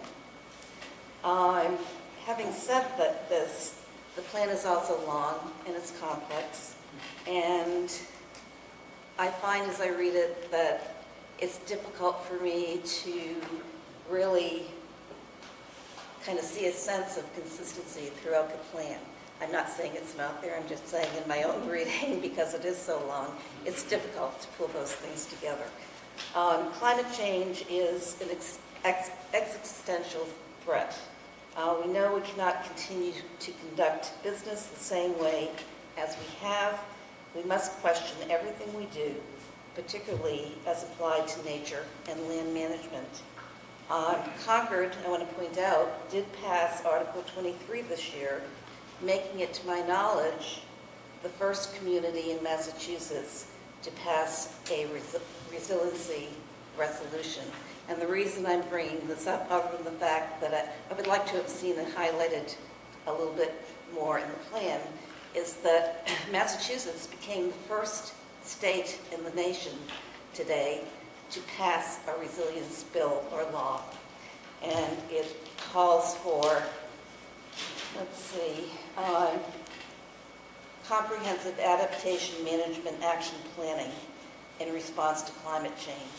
And this leads me into my next point. I want to thank the committee. I sent them a fairly extensive list of observations and suggestions, realizing that it's late in the process, but trying to read the final plan was a challenge. So basically, they acknowledged one of my points here, and it's pertinent. And it basically, I'd like to add to that point to really point out what I think would make the plan a lot stronger. And if we are considering changing language in the plan at this point, I think I heard that in terms of the open space definition, that perhaps we might want to include changing some language in the plan as it pertains to resilience. The comment here, and this is one of the things I pointed out, is that in the glossary, there's a definition for resilient landscapes, which is a wonderful definition. However, as you read through the plan refers to climate resilience, it refers to just resilience, it refers to infrastructure resilience. So there are many, many facets of resilience.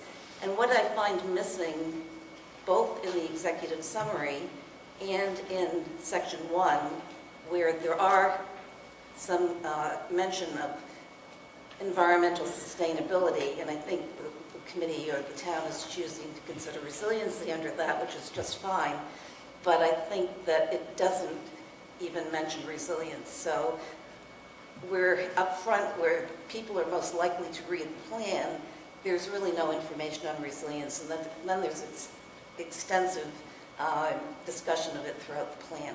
So I would like to request, if at all possible, that be revamped, and that we do put in a definition for resilience. And I want to point out in the, the law that was just passed today on resilience, that they have a number of definitions. They have one for resilience.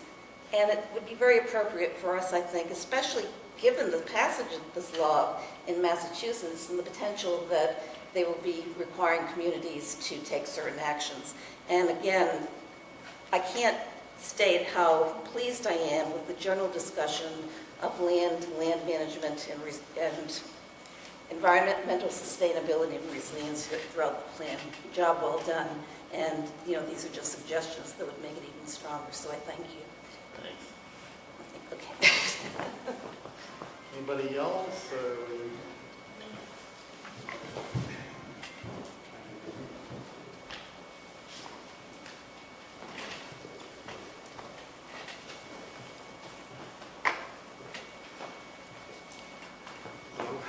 Mark Galis, 62 Prescott Road. I'd also like to thank all the hardworking members of the committee, all the people who gave input, etc. I think it was a very ambitious goal, a set of goals, and largely accomplished. It's wonderful. I do have one, with regard to the select board going forward, people trying to use this. What I intend as a constructive suggestion or observation. If it comes across any way as criticism, ignore it. That's not where I'm coming from. And it has to do with one of the items that's mentioned in passing on the today's letter from co-chairs Gary Kleiman and Elise Woodward, and that has to do with definition of open space. So another member of the community wrote a letter to the planning division, I guess, and the long-range plan about the important distinction in application of various things like increasing accessibility and other things, the distinction between open space that is privately owned and is publicly owned. In the long-range plan, it says current residents, consistently rank protecting open space and natural resources as top priorities for the town. And I just want to say that in terms of continuing to implement and value that, I think the term is a little bit too chimerical in a certain way, because the definition in the in the plan talks about open space is any open piece of land that is undeveloped, has no buildings or other built structures, and is accessible to the public. Well, it also says it includes agricultural land. The farmland is accessible to the farmers, but it's not for the public to wander on. And natural land that is in restricted conservation, where no humans are, by and large, supposed to go, still has accessibility to wildlife and serves functions, water table, etc. So I just want to make this, constructive suggestion that whenever the term open space comes up, we try to pick it apart, look at the details, and distinguish between the recreational aspects, the resilience aspects, the all these different things. Thank you. Thank you. Anybody else? Are we ready for the motion to close the public hearing? I have somebody else coming. Okay.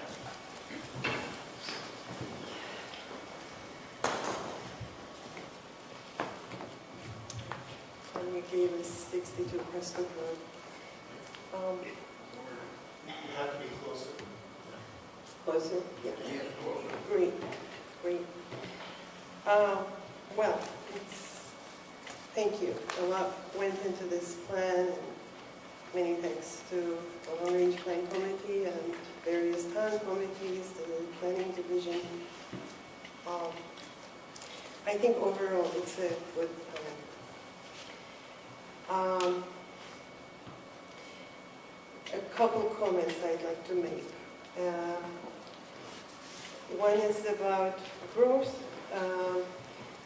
Elise did not use those exact words today, but when she was making the presentation to the planning board, she used a phrase which was, since we cannot control growth. And I am not advocating that we control growth, but I would like to just point out that growth can be controlled if desired through zoning bylaws, etc. And the reason I'm just pointing out this general observation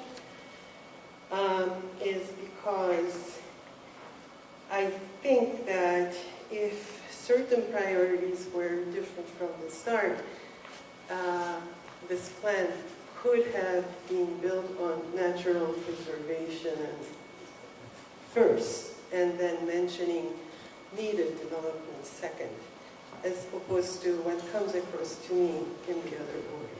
So that's one comment I'd like to make. The other one, even though I've been closely involved with the committee's work most of the time, there were breaks about the Climate Action Advisory Board. I think, even though I'm not an expert on ecology, whatever talk I go on resilience, they start with saying nature-based solutions are best. So it would be good to keep in mind not just net zero energy and net blue.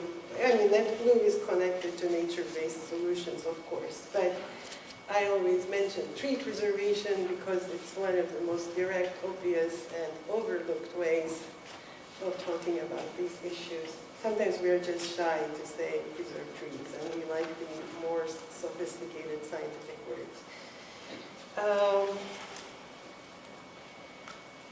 I am not sure what the committee recommended in terms of the ranking of the implementation criteria. I just, again, hope that environmental sustainability will be given a lot of importance along the way.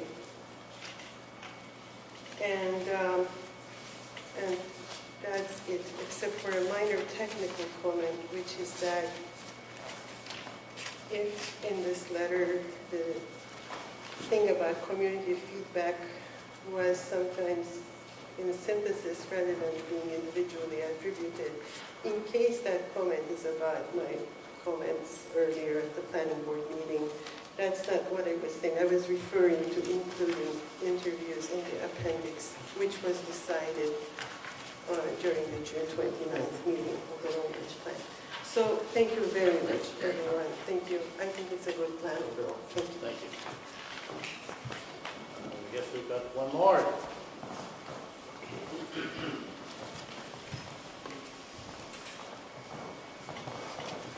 Just my name is Catherine Angel, 267 Main Street. Just a very brief comment. It is an amazing amount of work you've done. I freely admit that I have not read it all, so if my comment is covered in someplace else in it, that's fine.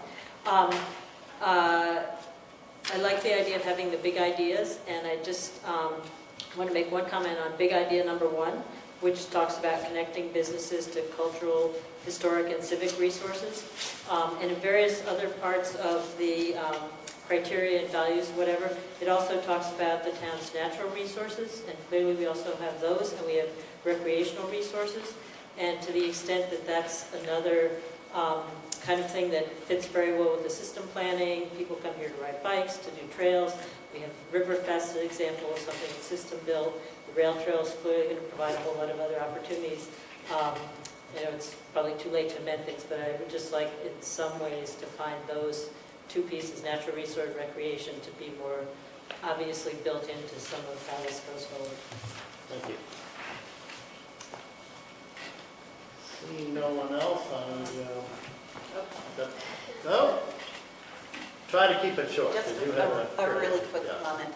I had mentioned that we really need to think differently and challenge the way we do things. I wanted to just give you an example in terms of the Complete Streets project.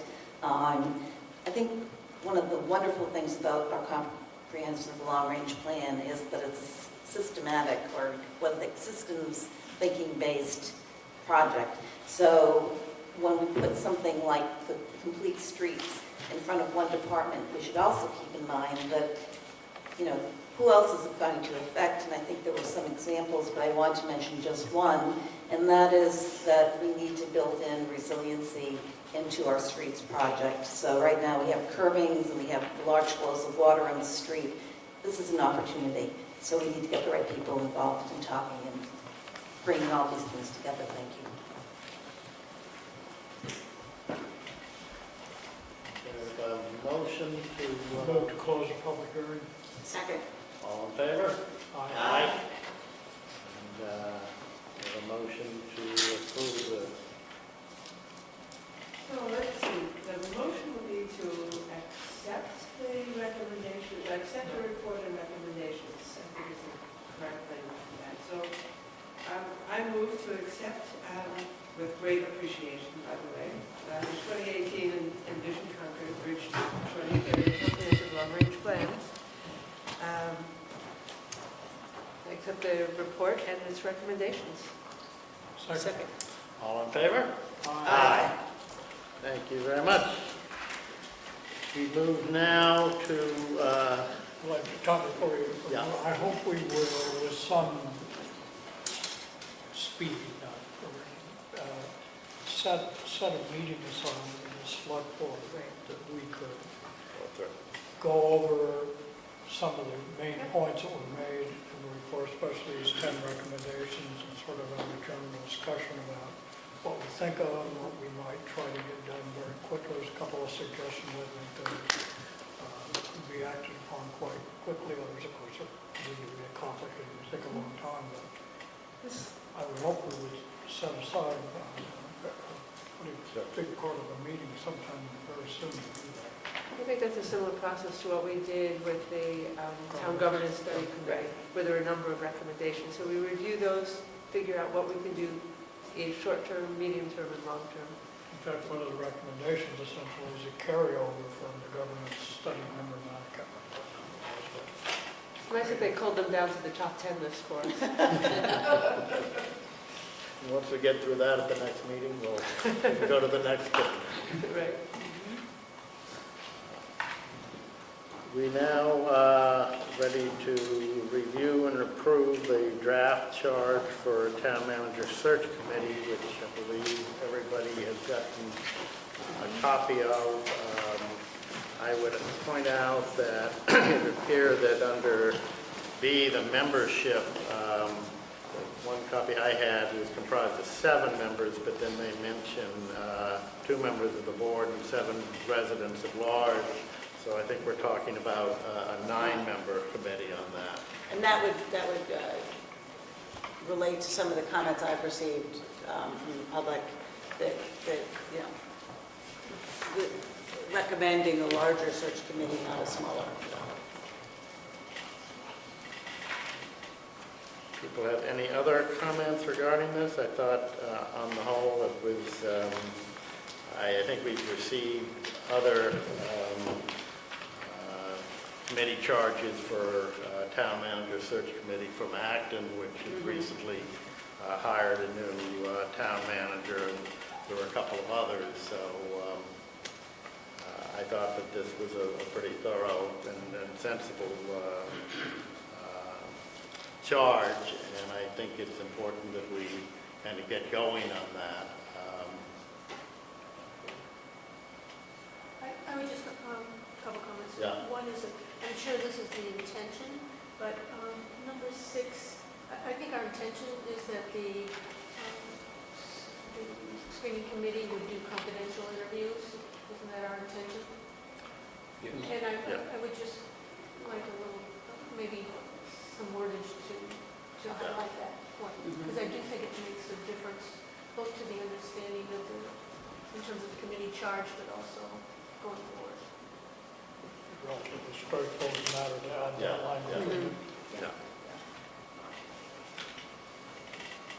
Well, I move to adopt a draft of the Town Manager Search Committee sort of as amended. Yeah. Second. All those in favor? Aye. Thank you all.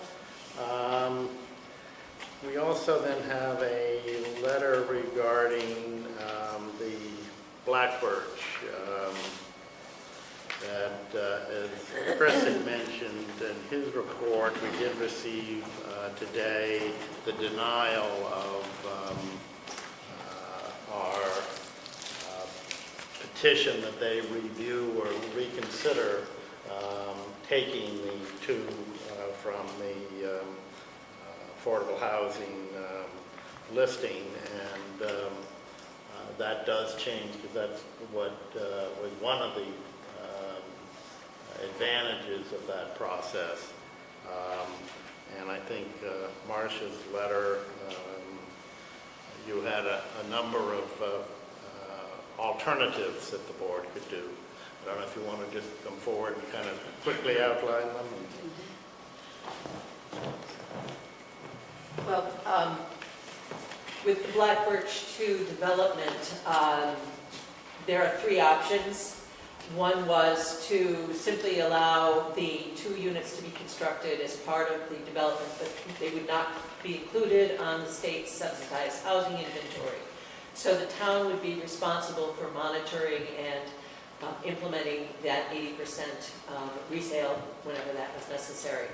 The second option, which was not favored by the developer, would require that the plan be amended and the documents be amended to allow the 2 units that are affordable to include children, not be limited to 55 and older. And then the third option that was for your consideration is the developer's offer to provide $500,000 per each of the units, or $1 million, and amend the plan through town meeting vote and through a Board of Appeals decision to take away that requirement that they be affordable for 80%.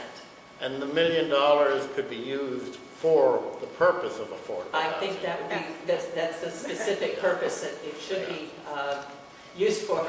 And again, town meeting would have to make that decision and determination.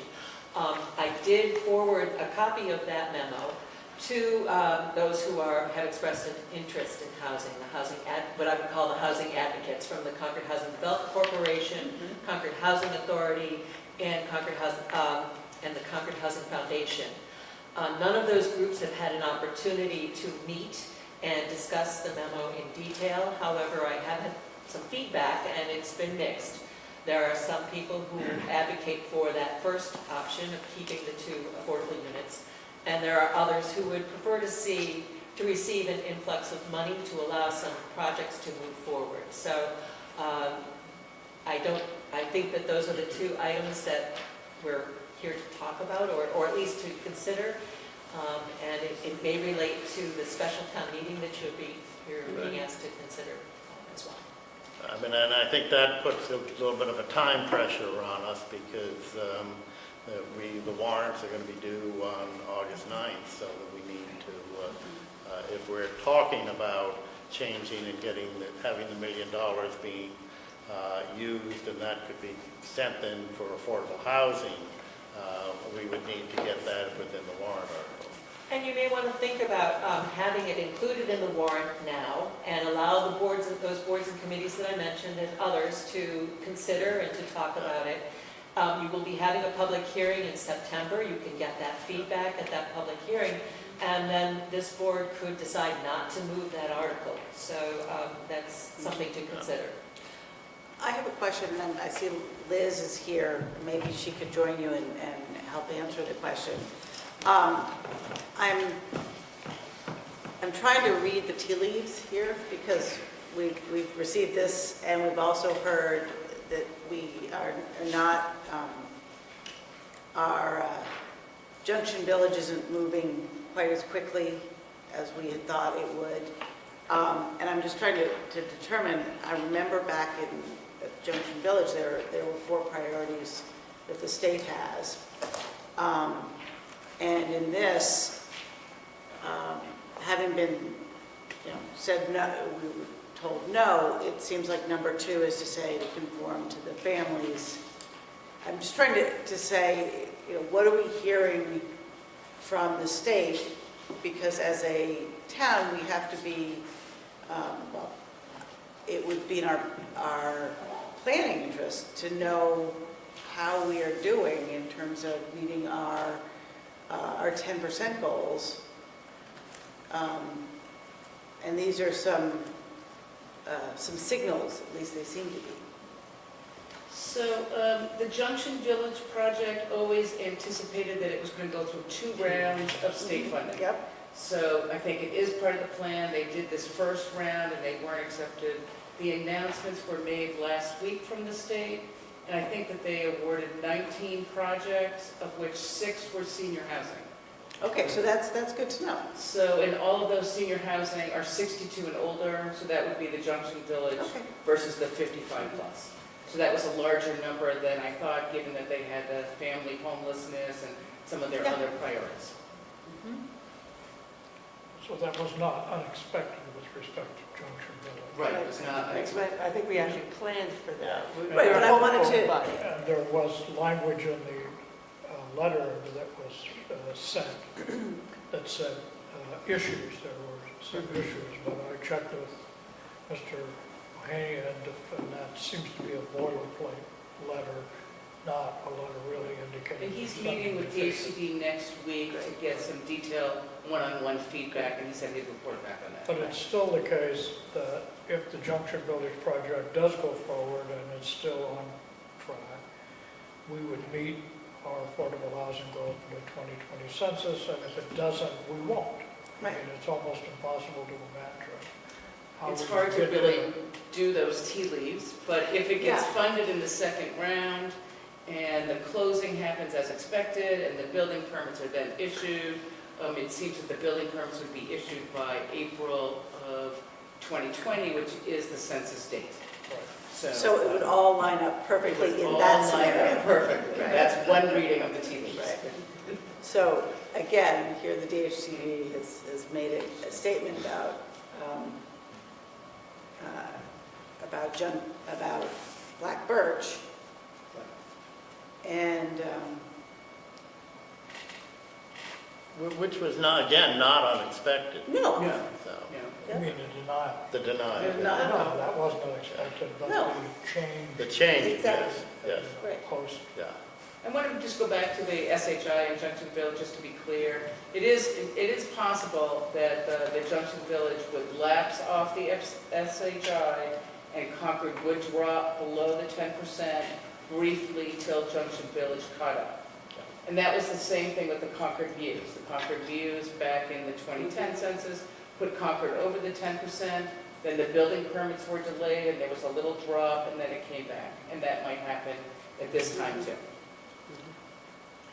So I think, the nature of the question so far is when we're trying to look forward, given here's where we are right now, and also be concerned about the 10% and, what if kind of scenarios.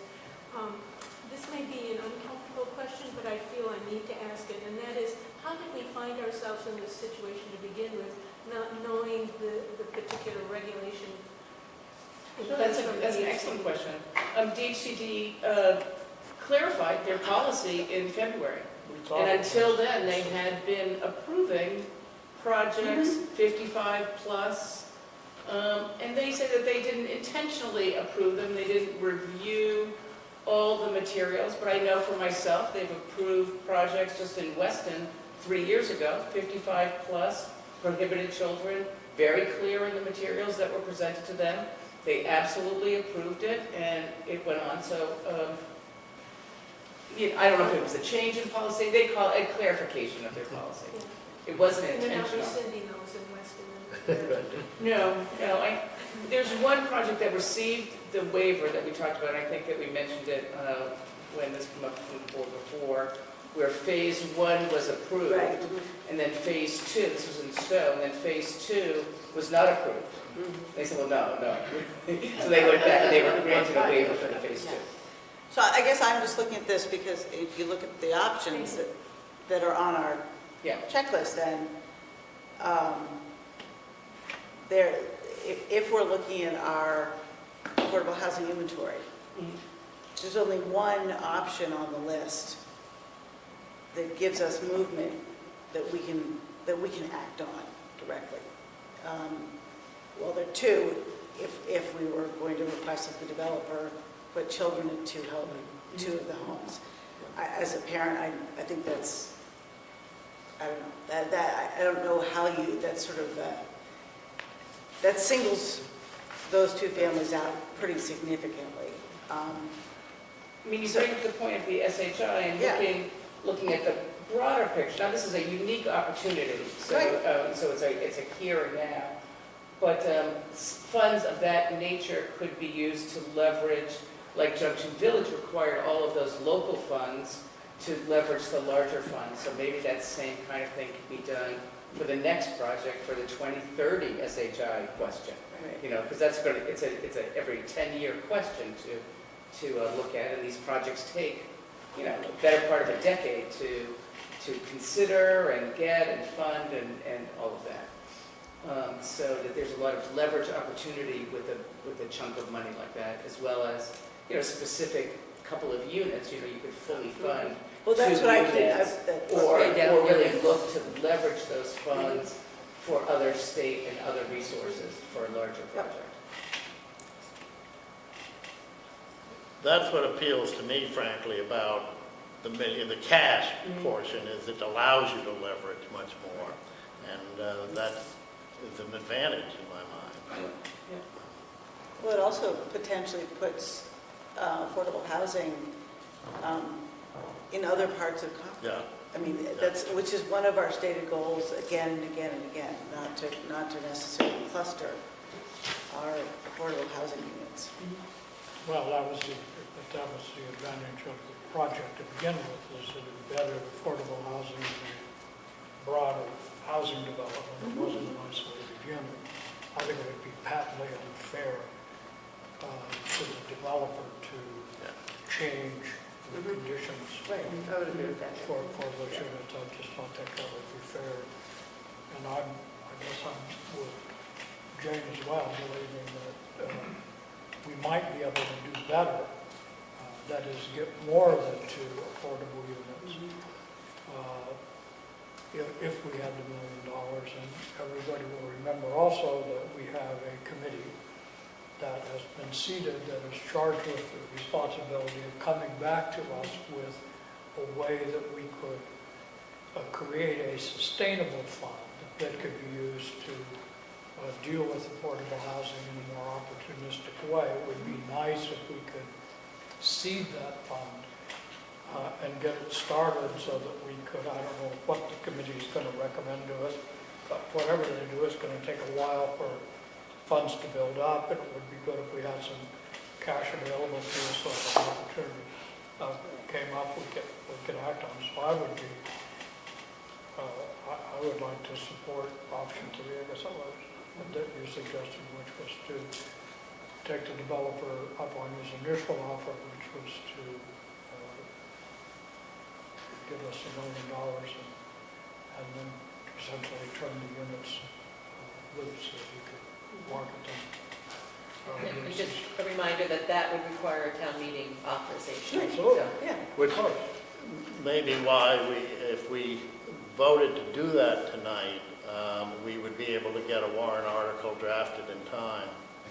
Well, even if we didn't vote, and Or just ask, at right? least I think Liz's point, I think, is well taken. If it looks like that's the path we're going to walk down, we should get a warrant article in there anyway. And if we decide something else, we just pull it after we've heard that from other folks. So whether we act tonight or not, Okay. it's kind of your call, but I certainly would support development. I don't know whether, Chris, you would prefer that we... No, I think if the expected, the warrant will close before your next meeting, Right. August 13th. So if your expectation is that you'd like to see a draft warrant article on the warrant at your next meeting, we can do that. We don't need a vote. I'd definitely like to see that. I think we could wait to make a judgment on what option, unless it's time sensitive, but it can't happen anyway until we go to special town meetings. So we could look at the warrant, have a chance, maybe get some more input from the other affected housing groups in town, and then make a judgment on our August 13th meeting. Is everybody comfortable with that process? Yeah, I think that Marcia's suggesting Yeah. the process in terms of get it on the Yeah. books, but give the housing groups a chance to respond to this in the public hearing, I think is important in terms of the relationship and building trust as we go forward. So do you need a motion to get that done, Chris? Or? No, I'll plan to include an article from the draft warrant. Terrific. I think it's Thank great. you very much. Okay, thank you. Speaking of which, Call the special town meeting. We had mentioned this a few times, but I know I did attend the school committee and meeting, and they were, it was going to be time constraint for them to be as prepared as they would like. They had, I think, a couple of warrant articles they needed to put together, and were concerned about the August 9th date, but we do have the schedule. And so I guess I would be ready, unless there's any comments or anything, if we could make a motion. So we've got a couple of comments, yes. Please come forward, or... I'll come up to the mic. Sure.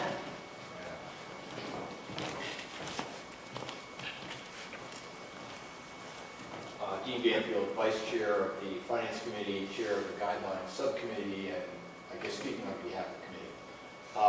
The proposed schedule for the town meeting process for special town meeting closes the warrant on Thursday.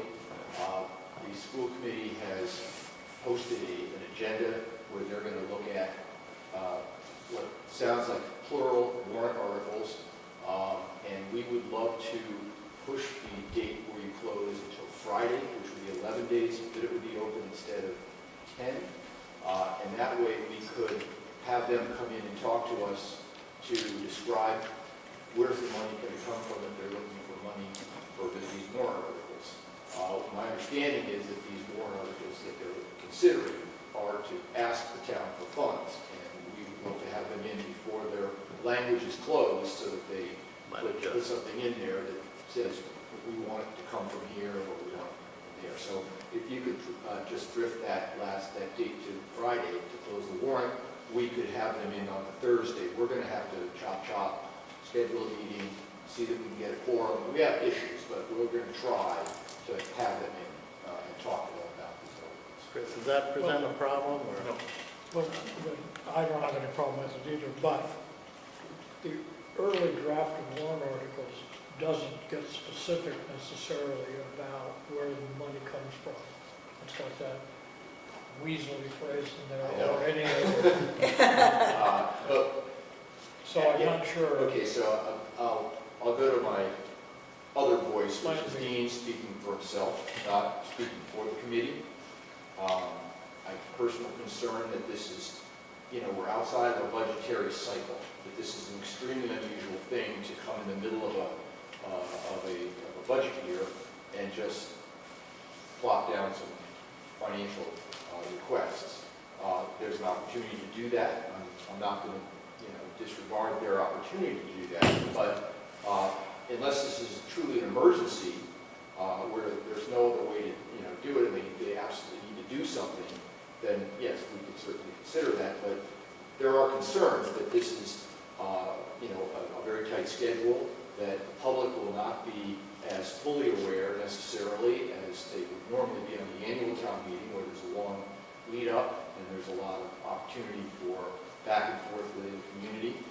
So it is something that's kind of being sort of tucked in and very abnormal. So Special town meetings are not abnormal. No, special town meetings are not abnormal. I'm not arguing with that, but this is a budgetary request. We're not accepting a gift. We're not doing a land transfer. Those are very timing-related issues that are frequently the reason why special town meetings are called.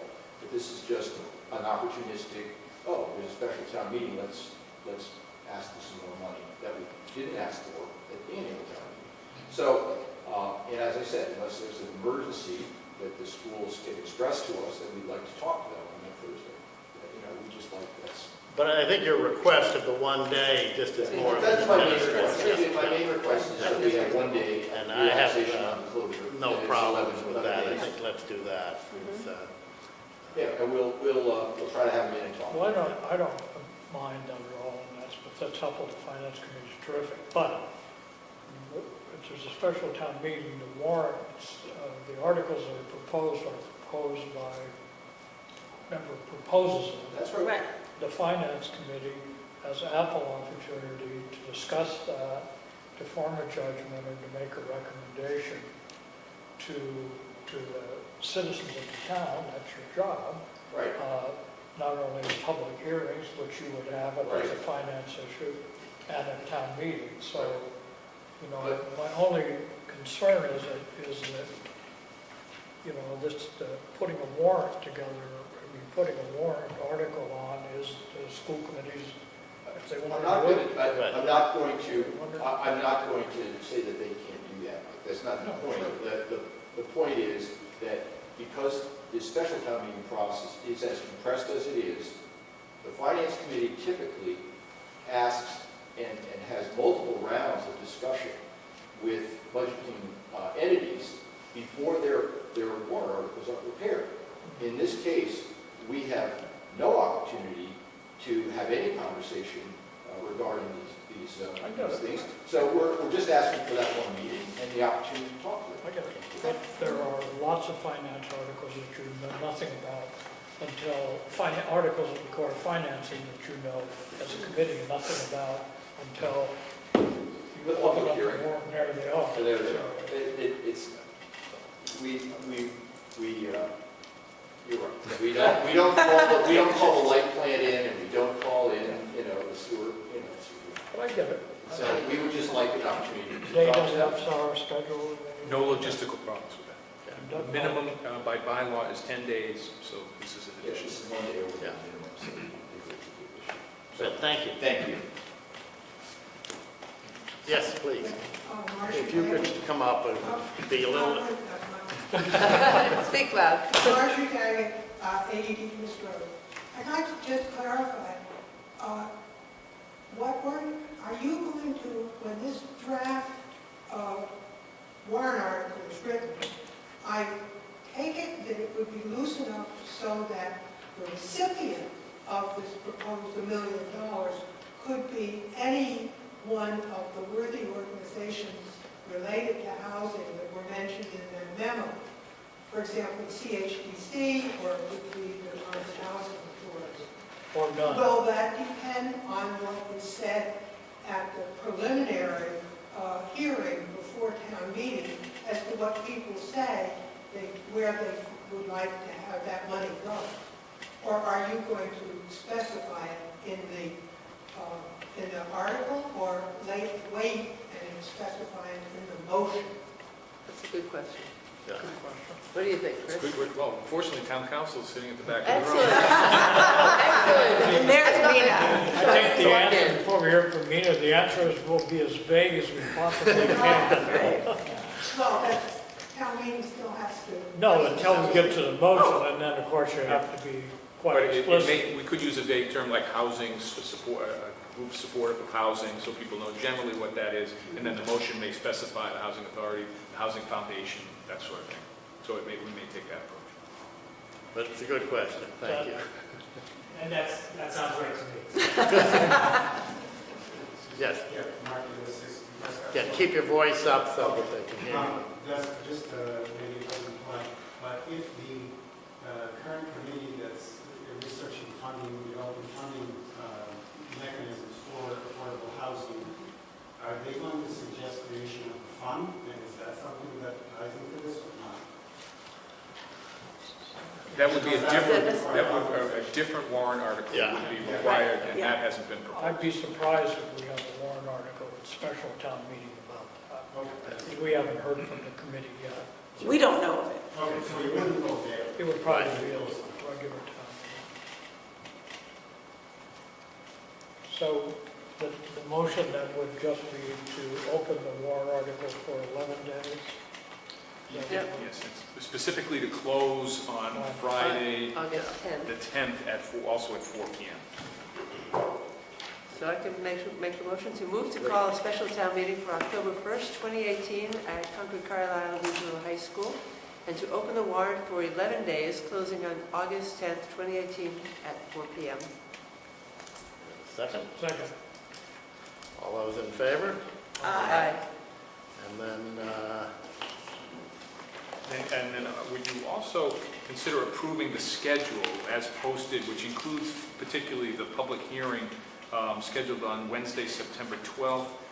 Heather has consulted with the planning board, the finance committee, and this board, and it looks like the 12th works for everybody. yeah. So if you're amenable to approving the schedule as posted with that change, which that one change that was mentioned earlier? And that should be in the form of a motion, or just, That would be great. Yes, okay. please. Move to approve the special town meeting schedule and calendar as presented, but as amended. The only other question to clear the public hearing. Traditionally, you've had the hearing at the townhouse. This past cycle, the public hearings were here. We received feedback, both positive and negative, with being here. A lot of people like the location because of the proximity to the ease of getting here. It's a slightly brighter room. Easier But parking. there's the tradition of having it at the townhouse, so I guess we just thought that we'd leave it up to the board to decide. And you don't have to decide right now, but maybe just. You can hear better in here, Yeah. right? So You when can you hear approve- better in here. When you approve the warrant in 2 weeks. Make that Yeah, after we the make that meeting, We you don't, make that we don't decision. know if it's available. Yep. We'd have to check that.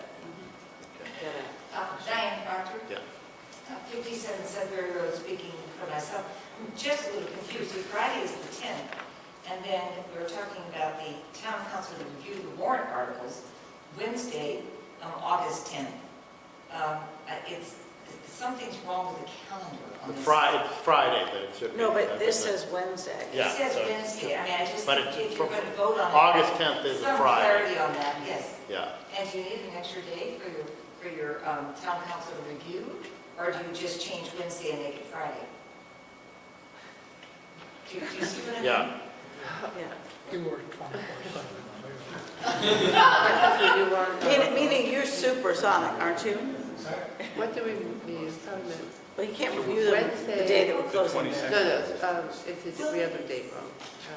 I just, Yeah, some Wednesday after clarification the there is 9th, after the 10th would be the 15th would be the following Wednesday? Would that be enough time?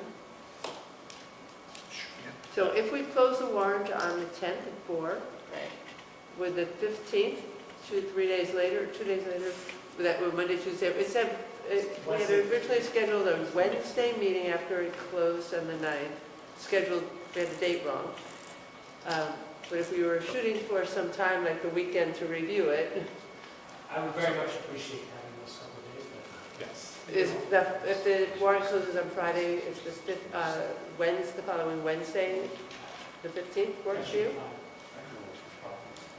But that, I just said, that isn't an official meeting, that's just informational. But Yeah. there'll be a meeting with council. The date's wrong, so we'll correct the date, and we'll work out the date on when the chair and the moderator Okay. and myself meet with Okay. council.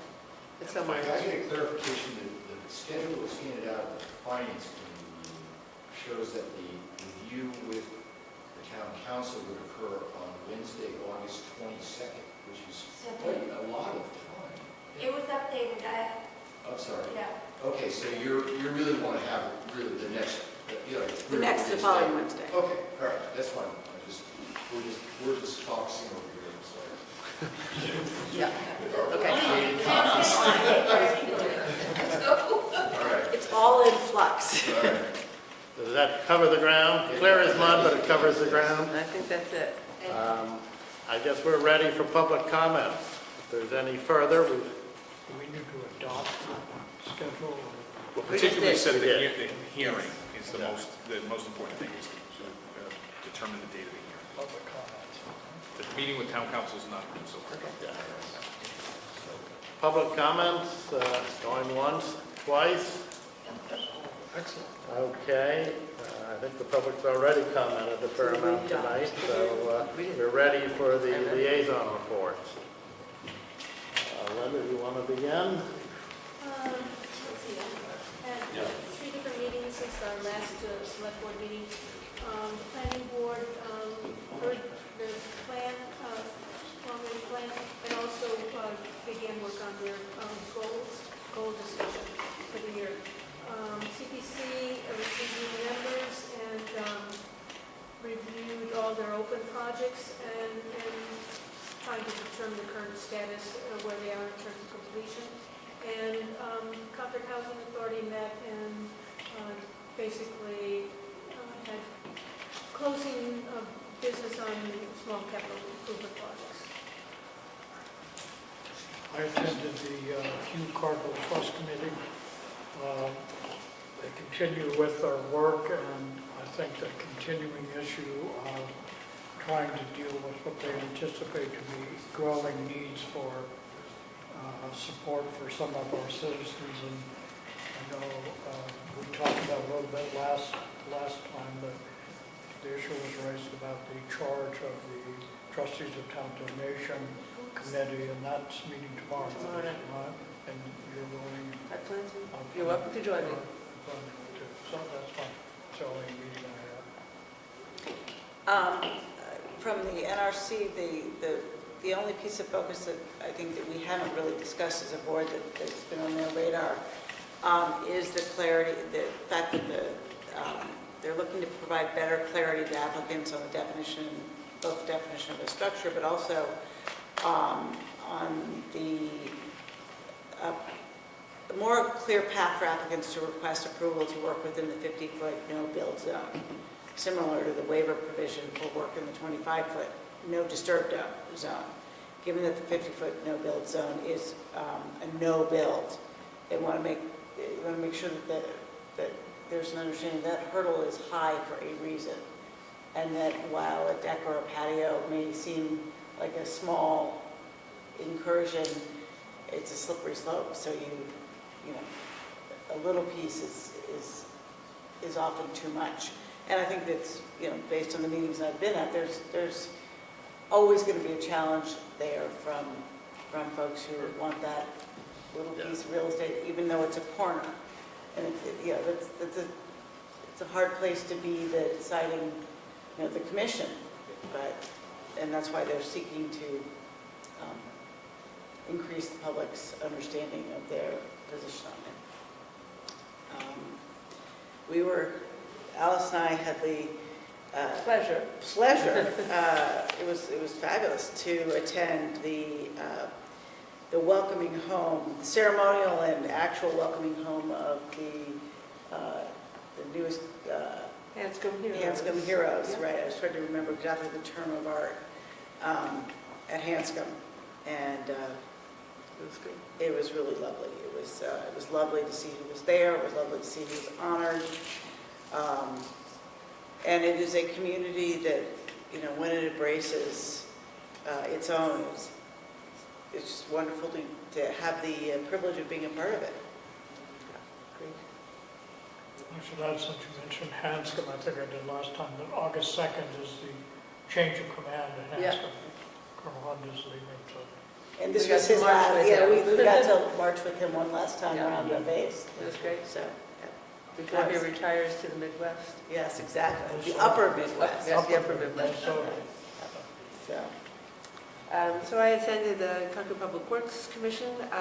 You heard the highlights from Chris and from Rich tonight. The only other major item was the approval for the cafe on Main Street to get its waiver for wastewater. There's excess capacity and they're able to meet that need. So that's one more step forward.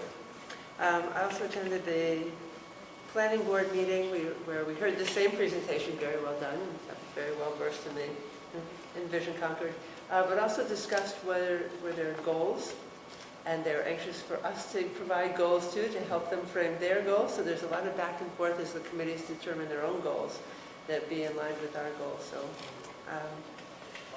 that was of interest. And I think that was it. I attended the school committee, and there was discussion about potential warrants, different ones that they were contemplating, and kind of trying to get together to get the language and the backup information. And I think they were a little surprised at the lack of time that they were going to have, because it's also vacation time for a lot of people, and they were having a little difficulty setting up times to do it. And the dog park committee is furthering, they're getting ready to draft, so they can gather all the information they have and put together a draft, which will be presented to us at the end of September, end of August, and plan to attend our meeting in early September to get feedback from that. And the library committee met and had an interesting discussion of lending items, they call them, the things that you can go and get, telescopes or various electronic equipment that you can take out for a week, and kind of interesting concept. How well publicized is that? Because I find that a telescope is news to me. That's kind of neat. Well, go to the library. Thank you, but I'm just saying, you know. I don't know. I have a hunch that people, the kids and people who go to the library regularly get a lot more information than they probably otherwise, people who don't. But they're a very active committee and have a very, it's an active organization. Okay. And it's very interesting. And there was also some discussion of, which we'll get, it's kind of archiving. We're going to, because that's something that they realize is an obligation of theirs as well. So that was an interesting.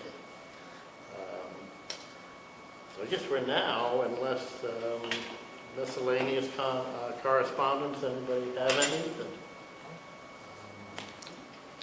We're ready for committee appointments.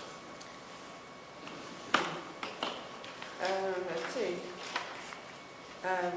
We move to appoint Thomas Kearns of 544 Cambridge Turnpike to the Community Preservation Committee as an at-large member for a term to expire May 31st, 2022. Jill Kolpak of 20 Concord Green, number 6, to the PEG Access Advisory Committee for a term to expire May 31st, 2020. Frank Green of 48 Phillip Farm Road to the PEG Access Advisory Committee for a term to expire May 31st, 2019.